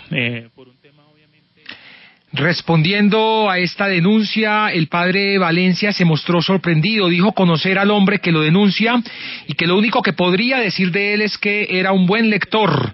Insistió en su inocencia y dijo desconocer los señalamientos contra los padres Germán Londoño y Mario Elías Álvarez. El padre Luis Fernando Valencia prometió tener una tercera conversación con la W esta semana para ahondar en las denuncias contra otros sacerdotes bajo su mando, como el padre Germán Londoño, rector del Colegio Salesiano Pedro Justo Berrío de Medellín, y quien también denuncia este hombre. Su relato lo pueden encontrar completo en www.wradio.com.co. Además de lo que dice este hombre que denuncia al padre Valencia, el padre Londoño habría salido del centro de capacitación de Cali por una denuncia de un menor desmovilizado. El superior del padre Londoño, Luis Fernando Valencia, dijo desconocer estas denuncias, pues es muy nuevo en su cargo, pero se comprometió a investigar y responder a la llamada de la W. Esto no fue posible. Y en junio de 2015, el padre Mario Elías Álvarez, salesiano también, fue atacado en la casa cural de la parroquia San Roque en Barranquilla, en hechos aún muy confusos. El sacerdote estuvo en cuidados intensivos por varios días y las autoridades nunca pudieron dar con el atacante. Existen algunos señalamientos contra el padre Álvarez, quien ahora se encuentra en la parroquia del Carmen de Ibagué. Su superior, el padre Luis Fernando Valencia, prometió ahondar en estas denuncias, pero no ha contestado a las llamadas de la W. Esta es la W, segunda parte de Dejad que los niños vengan a mí.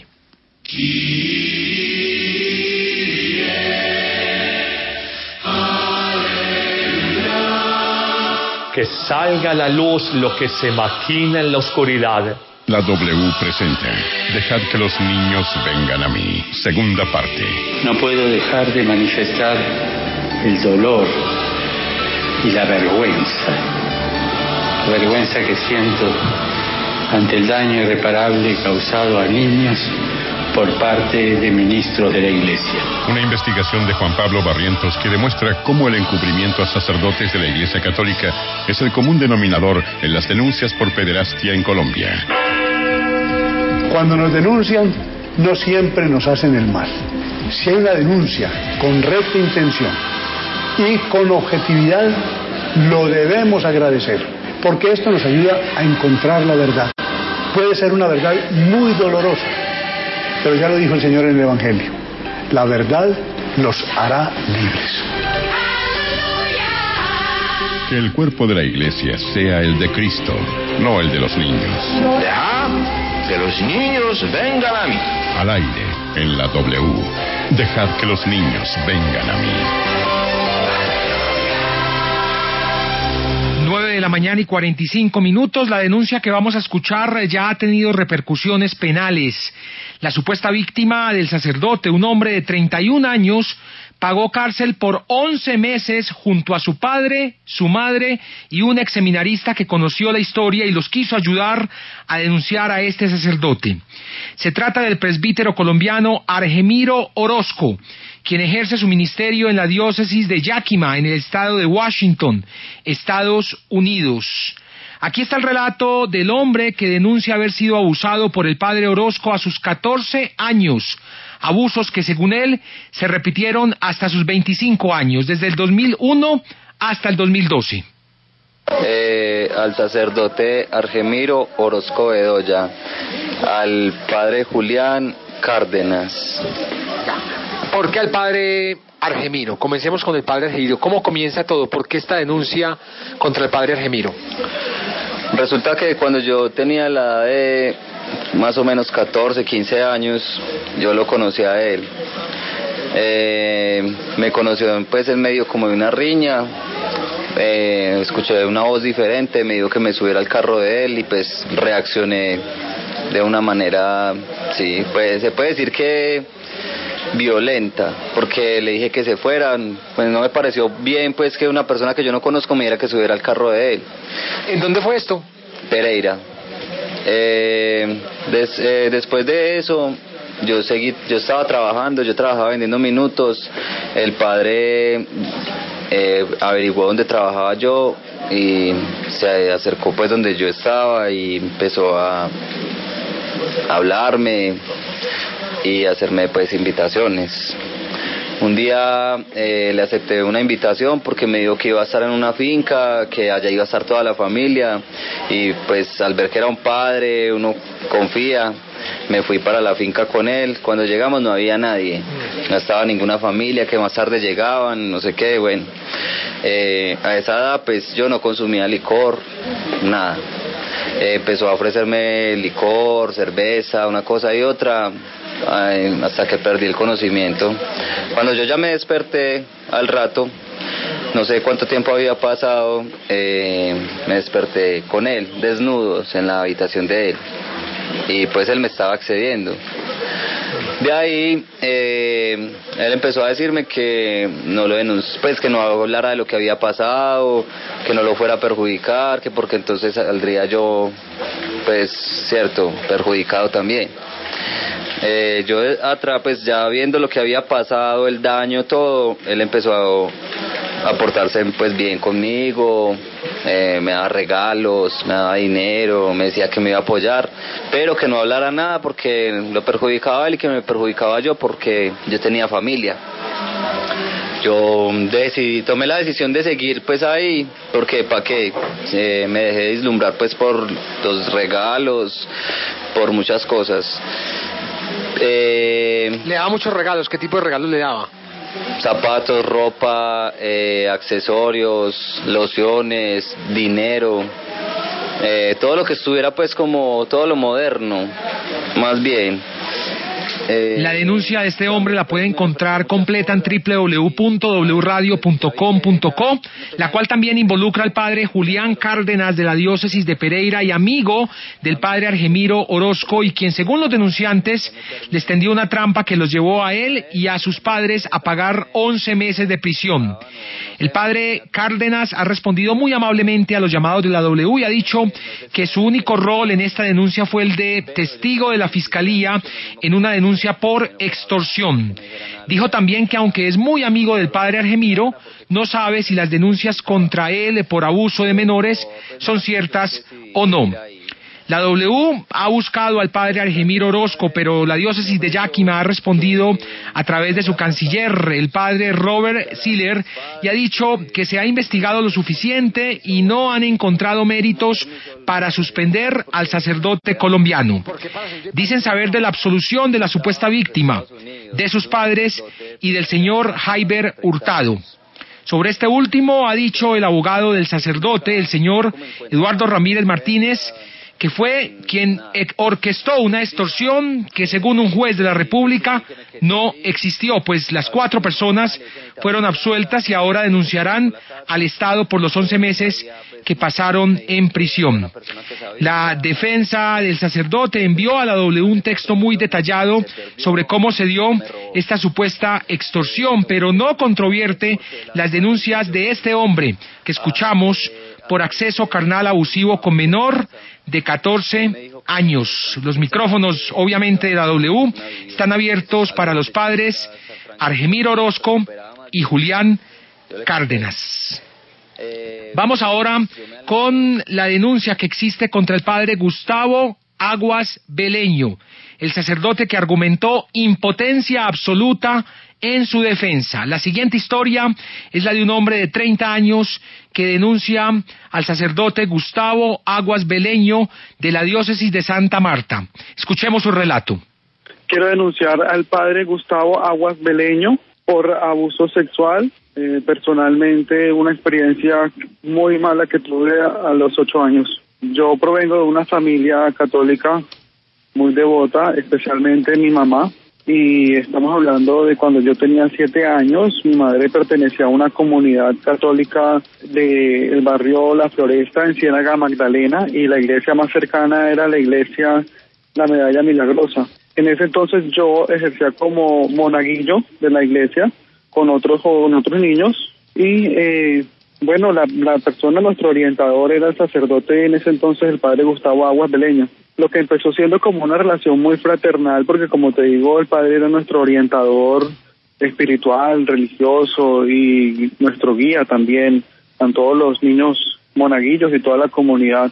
Después de cada misa que él ofrecía, siempre había un espacio para compartir con él, junto con los otros monaguillos, pero lo que yo en principio entendía como una relación fraternal, cuando estas situaciones se vinieron dando en una privacidad, en un espacio donde solamente estábamos él y yo, y en palabras suyas era algo que Papá Dios y la Virgen María sabía lo que estaba pasando. Los afectos fraternales pasaron a ser abrazos, de abrazos pasaron a ser a besos, de besos era caricias que él me hacía a mí, y todo esto se volvió una ola de tactos, de palpitaciones, y algo muy físico del que yo a esa corta edad pues no sabía cómo reaccionar. Al cabo del año de haber empezado todas estas cosas con él en una privacidad de su habitación en la casa cural, se volvió mucho más incómodo. Pero como te digo, pues yo a esa edad ya tenía 9 años y yo no tenía mucha claridad en el tema de las relaciones, ni mucho menos tener novia. Creo que me considero que era muy niño para entender todo eso.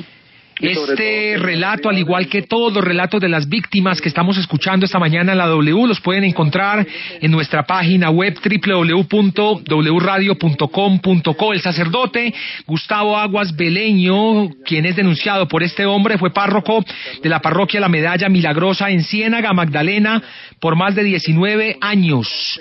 La supuesta víctima lo denunció ante las autoridades canónicas y su caso llegó hasta el Tribunal Eclesiástico de Barranquilla, donde los jueces absolvieron al sacerdote con el salvamento de voto del juez ponente, el padre Carlos Julio Macías, quien no tiene ninguna duda sobre la culpabilidad del sacerdote y cree en el relato de la supuesta víctima. El sacerdote Gustavo Aguas Beleño reconoció en este juicio eclesiástico que sí besaba al menor, pero en sus mejillas, en la frente, en sus manos y en sus pies, y que lo cargaba en sus piernas, pero que nada podía pasar porque padecía de impotencia absoluta, estado que fue desmentido por un urólogo tras unos exámenes que le hicieron al párroco de Ciénaga Magdalena. Como en los otros casos, el derecho canónico prevalece sobre el derecho civil. La W ha estado buscando al sacerdote y a las autoridades eclesiásticas de Santa Marta sin éxito alguno. Más adelante, más denuncias contra sacerdotes de la Iglesia Católica en todo el territorio nacional. Vamos a irnos con Juan Pablo Barrientos. Dejad que los niños vengan a mí.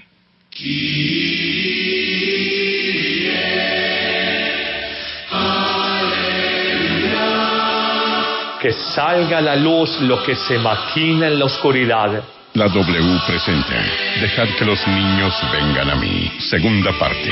No puedo dejar de manifestar el dolor y la vergüenza que siento ante el daño irreparable causado a niños por parte de ministros de la Iglesia. Una investigación de Juan Pablo Barrientos que demuestra cómo el encubrimiento a sacerdotes de la Iglesia Católica es el común denominador en las denuncias por pederastia en Colombia.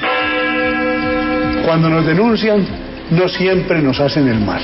Si hay una denuncia con recta intención y con objetividad, lo debemos agradecer, porque esto nos ayuda a encontrar la verdad.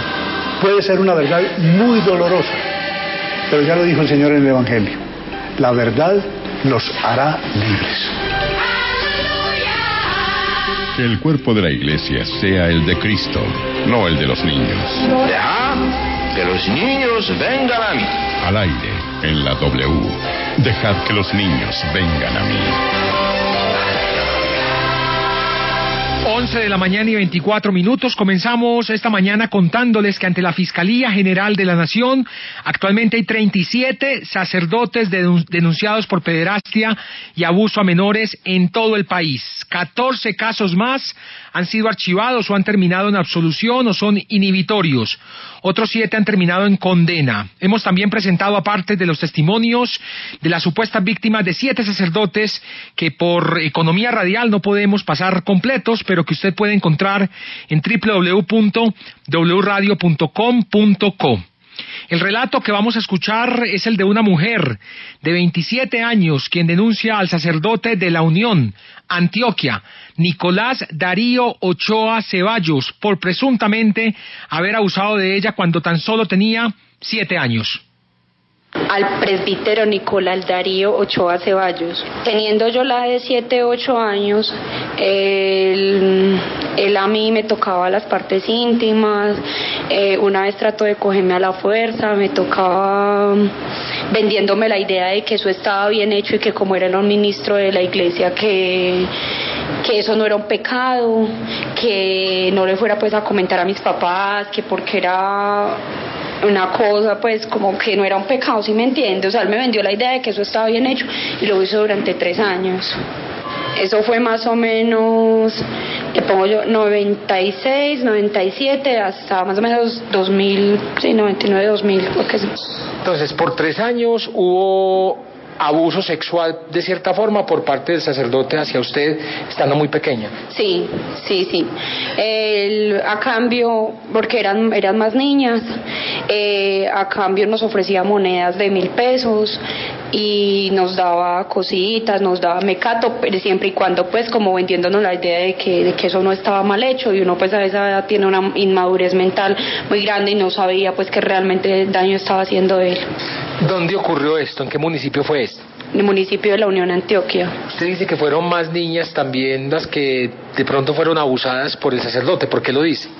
Porque estando yo inclusive en la casa, ¿cómo se llama? En la casa cural. En la casa cural entraban más niñas. En una oportunidad inclusive encerró una en el baño mientras a mí me tiraba a la cama, y hubieron otras niñas que me lo confesaron a mí de que realmente las había tocado, pero a la hora de iniciar un proceso penal con él, las niñas no hablaron. Una de ellas me dijo que era como que los papás le habían dicho que por miedo al escándalo público, que por lo que les iban a decir, que por el señalamiento, pero sí hubieron varias niñas que me contaron que él sí las había tocado, inclusive yo fui testiga de eso.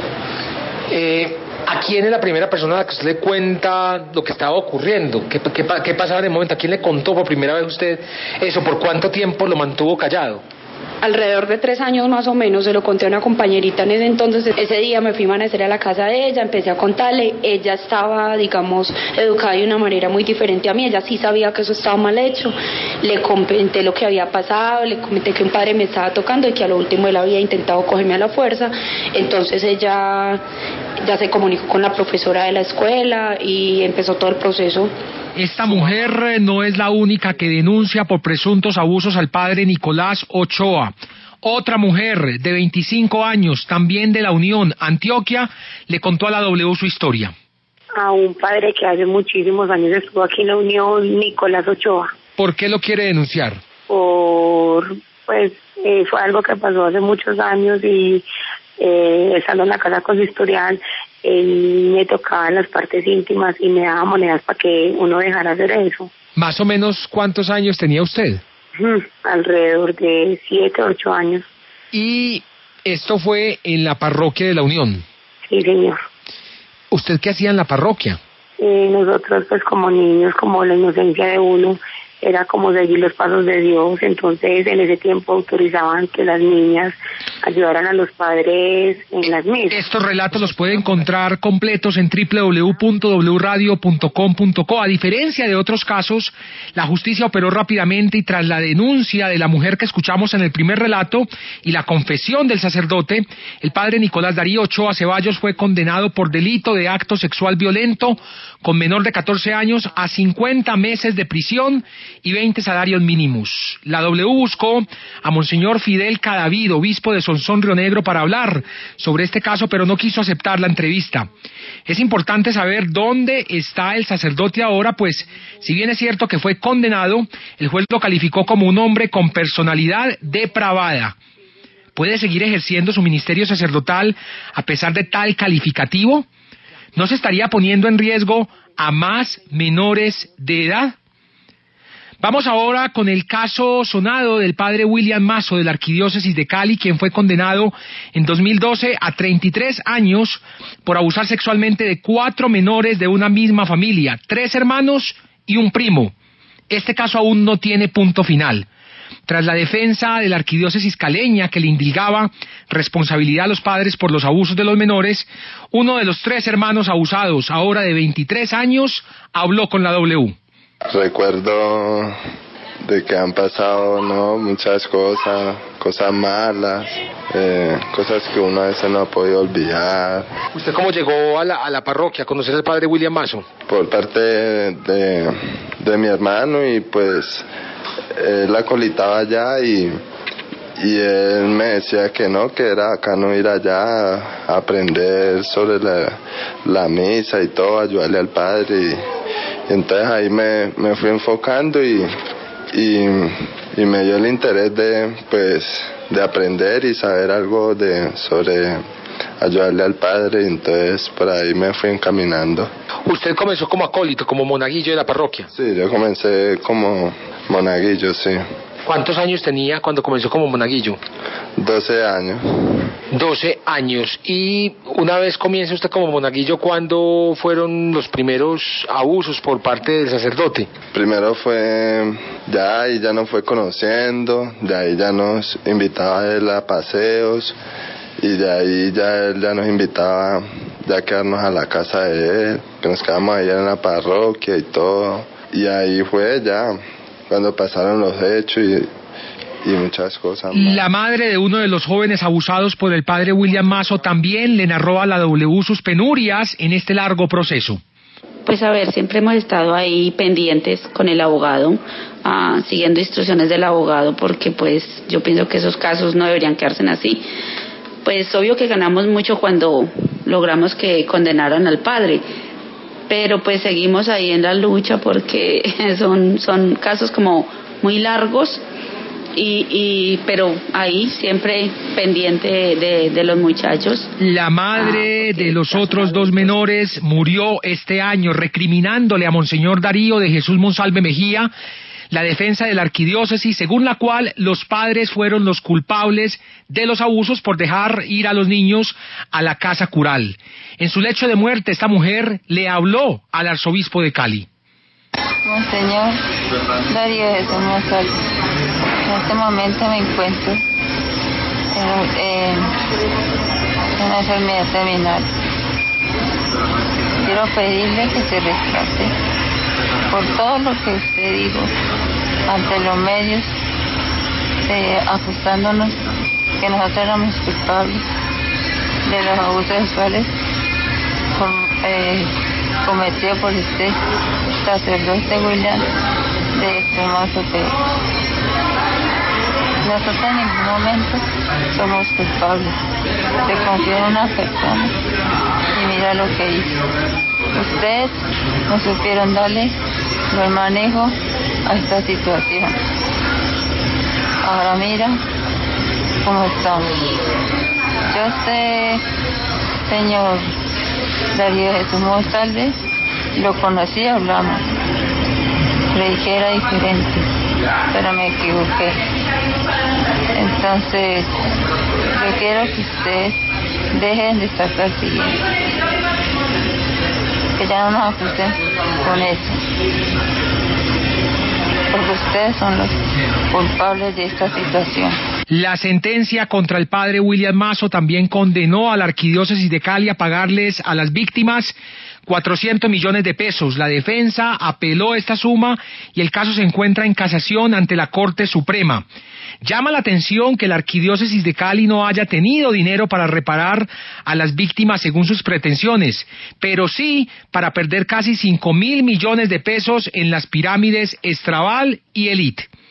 La W quiso hablar con Monseñor Darío de Jesús Monsalve Mejía, arzobispo de Cali, sobre esta y una denuncia que viene más adelante, pero su abogado, el señor Walter Collazos, siempre lo impidió. Mañana presentaremos aquí en la W más denuncias por pederastia y abuso de menores contra sacerdotes de la Iglesia Católica en esta segunda entrega de Dejar que los niños vengan a mí. Juan Pablo,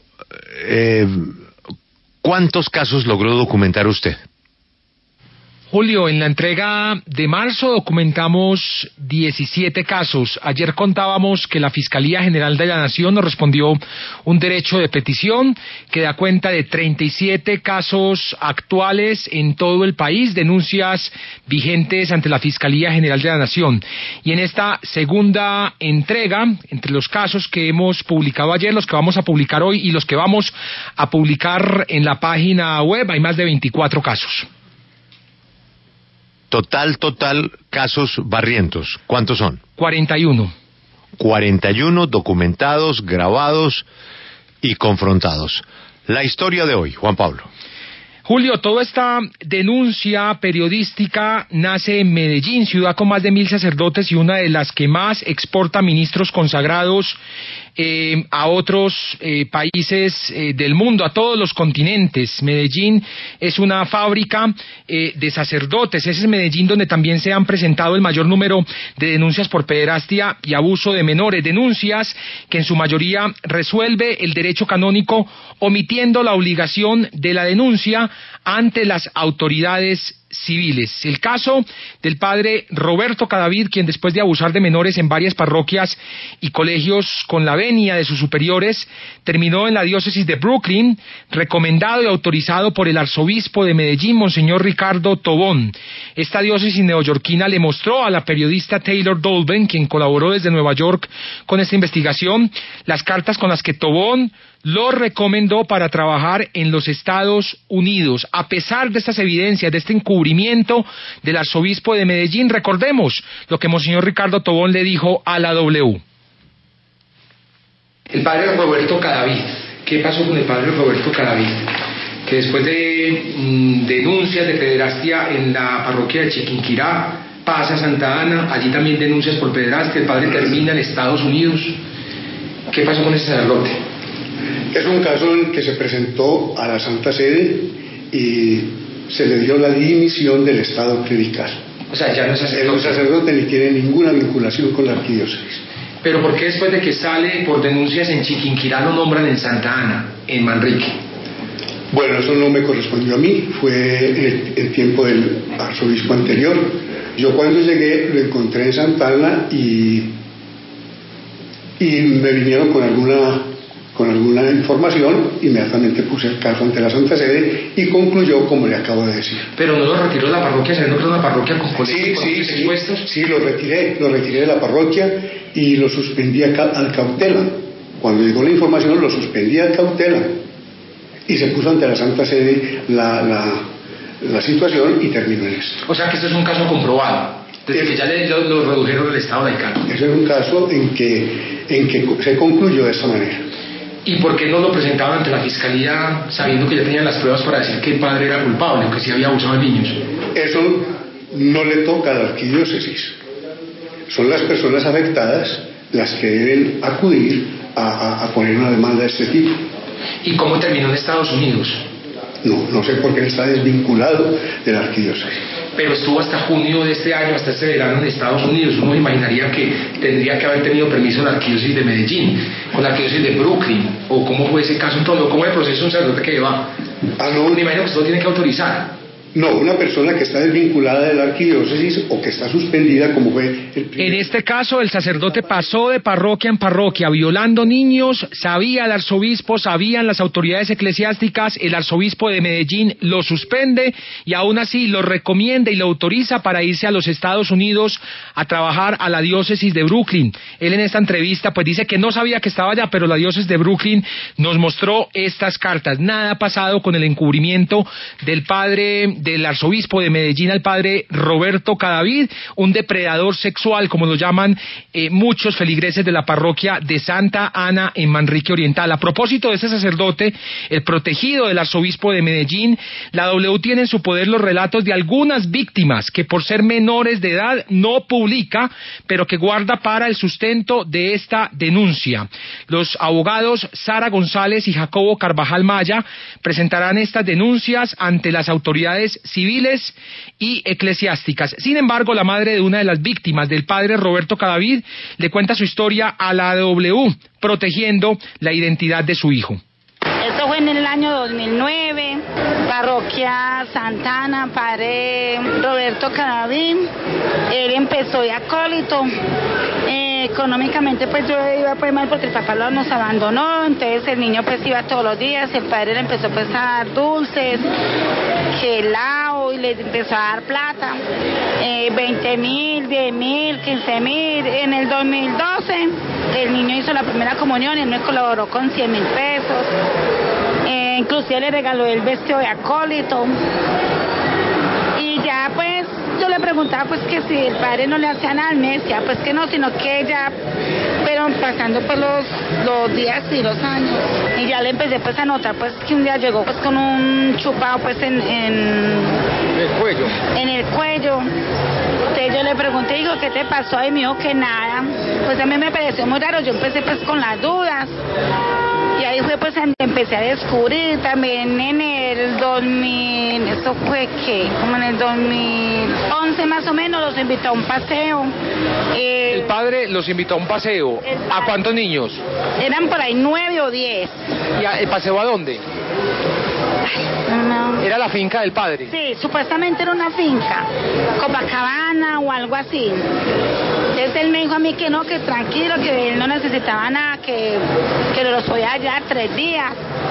Él fue por él a la casa, me dijo que estuviera tranquila, que no le iba a pasar nada. Pues yo veía pues que lo quería mucho, pero nunca pues dudé pues que le iba a hacer pues tanto daño. Es un relato bien largo que pueden encontrar en la página de la W. Repito, el padre Cadavid pasó de parroquia en parroquia abusando de menores de edad. Sabía el arzobispo de Medellín y aún así lo recomendó y lo autorizó para ir a los Estados Unidos. Esto es un caso de encubrimiento que la Fiscalía General de la Nación aún no investiga. Como en la mayoría de casos, la impunidad reina y aunque el padre Cadavid fue reducido al estado laical, sigue disfrutando de sus hermosas propiedades. La abogada Sara González, apoderada de las víctimas de Roberto Cadavid, explica en qué consiste la acción penal contra este sacerdote. Respecto al comportamiento desplegado por el sacerdote Roberto Cadavid, se adelantan una serie de investigaciones por los presuntos actos sexuales abusivos y abusos sexuales cometidos contra menores de edad, cuyo objetivo principal es que la Iglesia Católica, desde el derecho canónico, realice una investigación exhaustiva y sancione de manera ejemplar cada uno de los actos tendientes a dañar la integridad física y moral de un menor de edad. Asimismo, se continúa con los procesos penales y civiles en aras a la reparación integral de cada una de las víctimas directas y sus familiares por los indiscutibles perjuicios que se patentizan o se concretan en los traumas, angustias, sufrimiento, dolor, aflicción, zozobra y desasosiego padecido por cada uno de ellos por los daños causados, no solo físicos, sino también psicológicos, por un ministro de la Iglesia Católica. Vamos ahora con el caso del padre Carlos Yepes. 2 denuncias más por abuso de menores contra el reconocido sacerdote antioqueño. En la primera entrega de esta investigación, Hernán David Morales denunció al reconocido padre Carlos Yepes por presunto abuso de menores.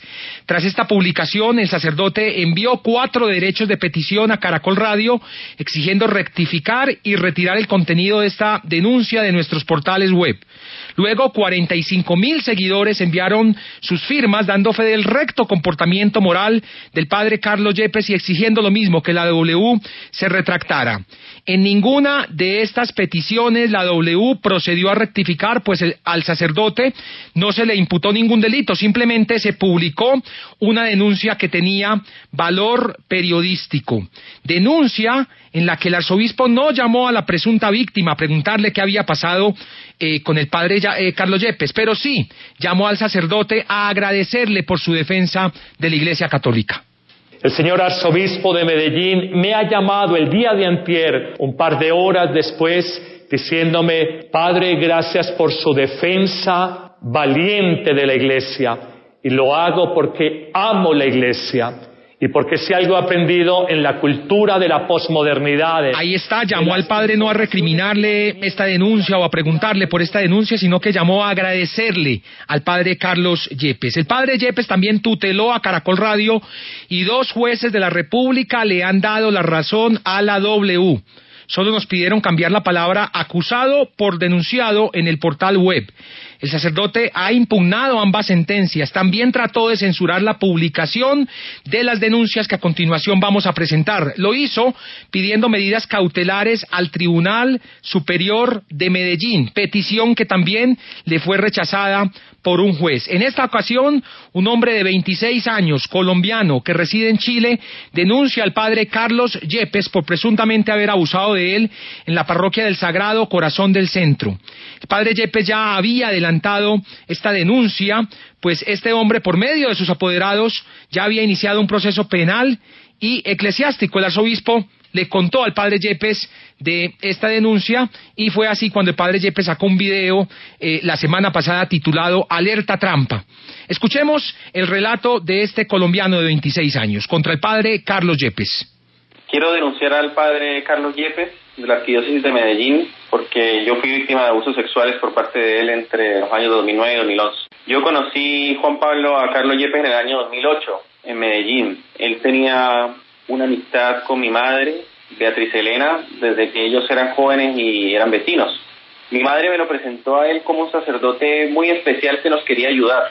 En ese entonces mis padres se habían divorciado y mi madre, mi hermana y yo nos habíamos mudado desde Cali a Medellín para partir desde cero. Yo tenía entre 15 y 16 años en ese momento y estaba en medio pues de la crisis de vivir una separación de mis padres y un cambio de ciudad, de familia, de colegio y de amigos. Entre el 2008 y el 2011, el padre Carlos Yepes nos ayudó mucho a mí y a mi familia a partir de cero en Medellín. Le dio trabajo a mi madre como secretaria de su parroquia del Sagrado Corazón de Jesús en el centro de Medellín. Me recomendó a mí para ingresar al Liceo Salazar Herrera, donde cursé 9º de bachillerato, y posteriormente para ingresar al Seminario Menor de la Arquidiócesis de Medellín, donde cursé los años 10º y 11 para titularme finalmente como bachiller ahí.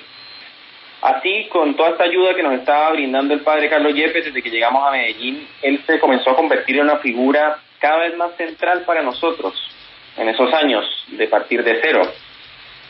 Él era muy cercano a nosotros y trataba de ayudarnos en todo lo que él podía. Sin embargo, Juan Pablo, el problema comenzó cuando yo ingresé al Seminario Menor. Este seminario era un colegio que buscaba fomentar las vocaciones sacerdotales en sus estudiantes, y dentro de las cosas que se nos exigían en estos años a los estudiantes estaba el hecho de que teníamos que realizar un servicio de apostolado en una parroquia, que teníamos que cada vez más irnos sumando a lo que significaba la vida de un futuro sacerdote, vida espiritual, vida comunitaria, etcétera. Y en esa época, Juan Pablo, la única parroquia que yo conocía, o la que más conocía más bien, era la del padre Carlos Yepes, donde trabajaba mi mamá, por lo que ella conversó con él y se me ofreció en ese entonces comenzar a participar de la vida de la parroquia y específicamente los fines de semana con los servicios de catequesis de primera comunión y acoritando en las misas que el padre Carlos Yepes presidía. Con mi asistencia a esa parroquia del Sagrado Corazón de Jesús los fines de semana, Juan Pablo, junto con una inquietud por la vocación sacerdotal que me surgió en esos años como estudiante de seminario menor, el padre Carlos Yepes comenzó a ser cada vez más cercano a mí. Se transformó en mi director espiritual desde finales del año 2009. Me invitaba a acompañarlo en sus misas en un centro comercial del sector alto de la ciudad de Medellín. Me llamaba constantemente, siempre estaba pendiente de lo que me pasaba y necesitaba, e incluso llegó a ser el padrino de mi confirmación en el seminario menor. Con el paso de los meses, Juan Pablo, el padre Carlos Yepes era prácticamente la única persona a la que yo le confiaba todo lo que me pasaba, para que me orientara, y además yo lo veía a él como un sacerdote que era un ejemplo a seguir en medio de mi inquietud ocasional por una vida de sacerdote. Y en las conversaciones que tenía con él en ese tiempo, para que te hagas una idea, el padre Carlos Yepes me decía a mí que él me veía y me quería como el hijo que él nunca había tenido, que creía que yo podía tener una bonita vocación sacerdotal y que él creía que yo lo veía a él como el papá que en esos momentos no tenía cerca, porque mi papá estaba en Cali. Generalmente en un principio, mientras me decía ese tipo de cosas, me abrazaba y me hacía cariño en la cabeza, cosa que ya me parecía un tanto extraña que hiciera un sacerdote. Yo conocía sacerdotes en Cali que eran bastante fríos emocionalmente y se limitaban a saludarte con la mano y nada más. Sin embargo, ya Juan Pablo, desde finales del año 2009, que es cuando él se transforma en mi director espiritual, y hasta finales del año 2011, cuando decido definitivamente ir a Chile y ingresar como solicitante de refugio, sus demostraciones de cariño se volvieron cada vez más intensas y más extrañas. En ocasiones, Juan Pablo, cuando me quedé a alojar en la parroquia del Sagrado Corazón de Jesús junto con otros jóvenes que también alojaban ahí, entre otras cosas por el canal de comunicaciones que él estaba fundando en esa época, se llama Amén Comunicaciones, nos invitaba a todos los jóvenes que nos quedábamos a dormir en esa parroquia, e incluso también a la señora que hacía el aseo y cocinaba, a que fuéramos a su habitación personal para hacer una oración, decía él, al final del día. Pero cuando terminaba la oración, él me pedía solamente a mí, en ocasiones, que me quedara con él, porque quería hablar conmigo. Y estando ahí solo con él, en su habitación, Juan Pablo, él me pedía que me acostara en su cama, me comenzaba a hablar de lo mucho que él me quería y me apoyaba porque me veía como un hijo, y mientras tanto se acercaba cada vez más a mí, se acostaba al lado mío en su cama y comenzaba a darme largos abrazos y me besaba en la boca tratando de meter su lengua en mi boca. Mientras esto ocurría, Juan Pablo me decía que lo que él estaba haciendo conmigo era completamente normal, porque era la manera en que él había aprendido a expresar el cariño de parte de su padre. Me decía que no me preocupara, que me tranquilizara. Yo recuerdo, Juan Pablo, que mientras yo estaba acostado en su cama, en esos momentos, él pasaba su mano desde mi cabeza hasta mis rodillas. Lo que yo creía en ese momento, y lo creo ahora, es que lo que él quería hacer era tocarme directamente en mis partes genitales, pero lo hacía de un modo más disimulado. Cada vez que esto sucedía, yo en realidad me quedaba paralizado. No sabía cómo procesar lo que estaba pasando, Juan Pablo, y simplemente me quedaba mudo y congelado. Él era la persona que nos había estado ayudando a mi mamá. Este hombre ya denunció al padre Carlos Yepes ante las autoridades eclesiásticas. Su relato también lo puede encontrar completo en la página de la W. Allí también podrán encontrar la defensa de este hombre frente a los señalamientos que le hace el padre Carlos Yepes a quien buscamos para responder a estas denuncias, pero se negó a reunirse para una entrevista. A continuación les presentamos otra denuncia, una denuncia que no se esperaba el padre Carlos Yepes. Un hombre de 36 años, monaguillo de la parroquia San Esteban Protomártir, le relata a la W los supuestos abusos de los que fue víctima por parte del padre Carlos Arturo Yepes Vargas. Bueno, realmente lo que pasó fue que este señor Carlos Yepes llegó a mi vida en un momento muy difícil, un momento en el que la familia estaba muy mal, brindó apoyo. ¿A dónde llegó? ¿A qué parroquia? ¿En qué barrio vivían? ¿Cuántos años tenía usted? Yo en esa época tenía 13 años aproximadamente. Yo vivía en Aranjuez, vivía justo al frente de la iglesia San Esteban Protomártir. Y pues mi mamá siempre buscó la iglesia y entonces por ahí fue por donde entró, porque le brindó ayuda a mi mamá, empezó a acogernos a nosotros y pues ahí fue donde empezó todo. Él era un sacerdote joven en esa época, estamos hablando de qué año más o menos. Sí, él era muy joven. De hecho, él se hizo tan amigo de todos que era como por decir algún parcero más. Eso fue más o menos 95, 96, creo yo. ¿Y qué recuerda usted de esa época, de esos años? Usted estaba en el colegio, me imagino, teniendo esa edad, ¿estaba comenzando el bachillerato o qué? Sí, yo estaba en el colegio. Era una época muy complicada de, digamos, guerras entre los pelados del barrio, de mucho robo, de mucha muerte, de peladitos creciendo entre el vicio y pues que, gracias a Dios, pues yo no me metí en ese cuento. Entonces mi mamá, tratando de que yo no estuviera con ellos, empezó a meterme mucho en la iglesia.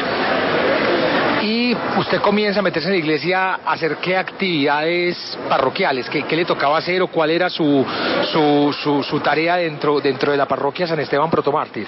También la denuncia de este hombre contra el padre Carlos Yepes la pueden encontrar en nuestra página web en www.wradio.com.co. Él allí habla de los abusos a los que fue supuestamente sometido por este sacerdote en la parroquia San Esteban Protomártir. Es ahora un hombre casado con hijo y que también ha denunciado al sacerdote ante las autoridades eclesiásticas. Esto dice el abogado sobre la acción legal que van a emprender contra el sacerdote. Mucha gente está preguntando por el informe de los sacerdotes que han sido acusados, denunciados por abuso de menores en Colombia. En la página, Juan Pablo, van a estar todos los informes, ¿no? Completos. Sí, señor. Todos los informes, algunos que no alcanzamos a pasar por economía de tiempo, pero habrá entrevistas completas, relatos completos, informes integrales de todo lo que se descubrió por parte de Juan Pablo Barrientos en esta investigación. Vamos a presentarles un balance, de todas maneras, de los nombres de los sacerdotes investigados. Carlos Yepes, Medellín, 3 denuncias por supuesto abuso de menores. Roberto Cadavid, en Medellín, 7 denuncias por supuesto abuso a menores, expulsado ya de la iglesia. Juan Carlos Muriel, Medellín, una denuncia por supuesto abuso a menor. Álvaro Pimienta, Medellín, una denuncia por supuesto abuso a menor. Juan Diego Rojas, Medellín, denuncia por supuesto abuso a menor, está suspendido. Elías Lopera, Medellín, denuncia por supuesto abuso a menor y cuestionamientos por supuesto enriquecimiento ilícito. Wilson Plinio Puerta, Pasto, una denuncia por supuesto abuso a menor, está suspendido. Luis Fernando Valencia, Medellín, Salesiano, una denuncia por supuesto abuso a menor. Germán Londoño, Medellín, Salesiano, abuso a menor, denuncia por supuesto abuso a menor. Mario Elías Álvarez, Medellín, Salesiano, una denuncia por supuesto abuso a menor. Alfredo Reveis, Roma, una denuncia por supuesto abuso menor. Javier Alonso Osorno Gil, Cali, una denuncia por supuesto abuso a menor. Gustavo Aguas Beleño, Ciénaga, Magdalena, una denuncia por supuesto abuso a menor. Eliezer Salesman, Bogotá, una denuncia por supuesto abuso a menor. Nicolás Darío Ochoa, La Unión, Antioquia, 2 denuncias por abuso a menores está condenado. William Mazo, en Cali, 4 denuncias por acceso carnal abusivo con menores de 14 años, condenado. Mario Castrillón, Medellín, denuncia por acceso carnal abusivo con menores de 14 años, condenado. Rodrigo Flores, en Medellín, denuncia por abuso a menores, ya fue expulsado de la iglesia. Argemiro Orozco Pereira, denuncia por presunto abuso a menor. Víctor Manuel Torres, en Medellín, sacerdote jesuita, capturado por abuso a menor de 14 años. Nelson Suárez Bichada, capturado, abusó de 5 menores. Estos casos que acabamos de leer, Juan Pablo, son los investigados sustentados por Juan Pablo Barrientos. Es correcto, estos fueron los casos que se conocieron de primera mano y cuyos testimonios sobre las denuncias fueron recogidos por Juan Pablo. Y además hay 37 casos en la Fiscalía, ¿no? Exacto, hay 37 casos más que no pudieron ser documentados por Juan Pablo, pero que están en manos del órgano de investigación, en donde se están recopilando todos los testimonios y datos para continuar con esta búsqueda de los sacerdotes que estarían involucrados en estos casos de abuso de menores.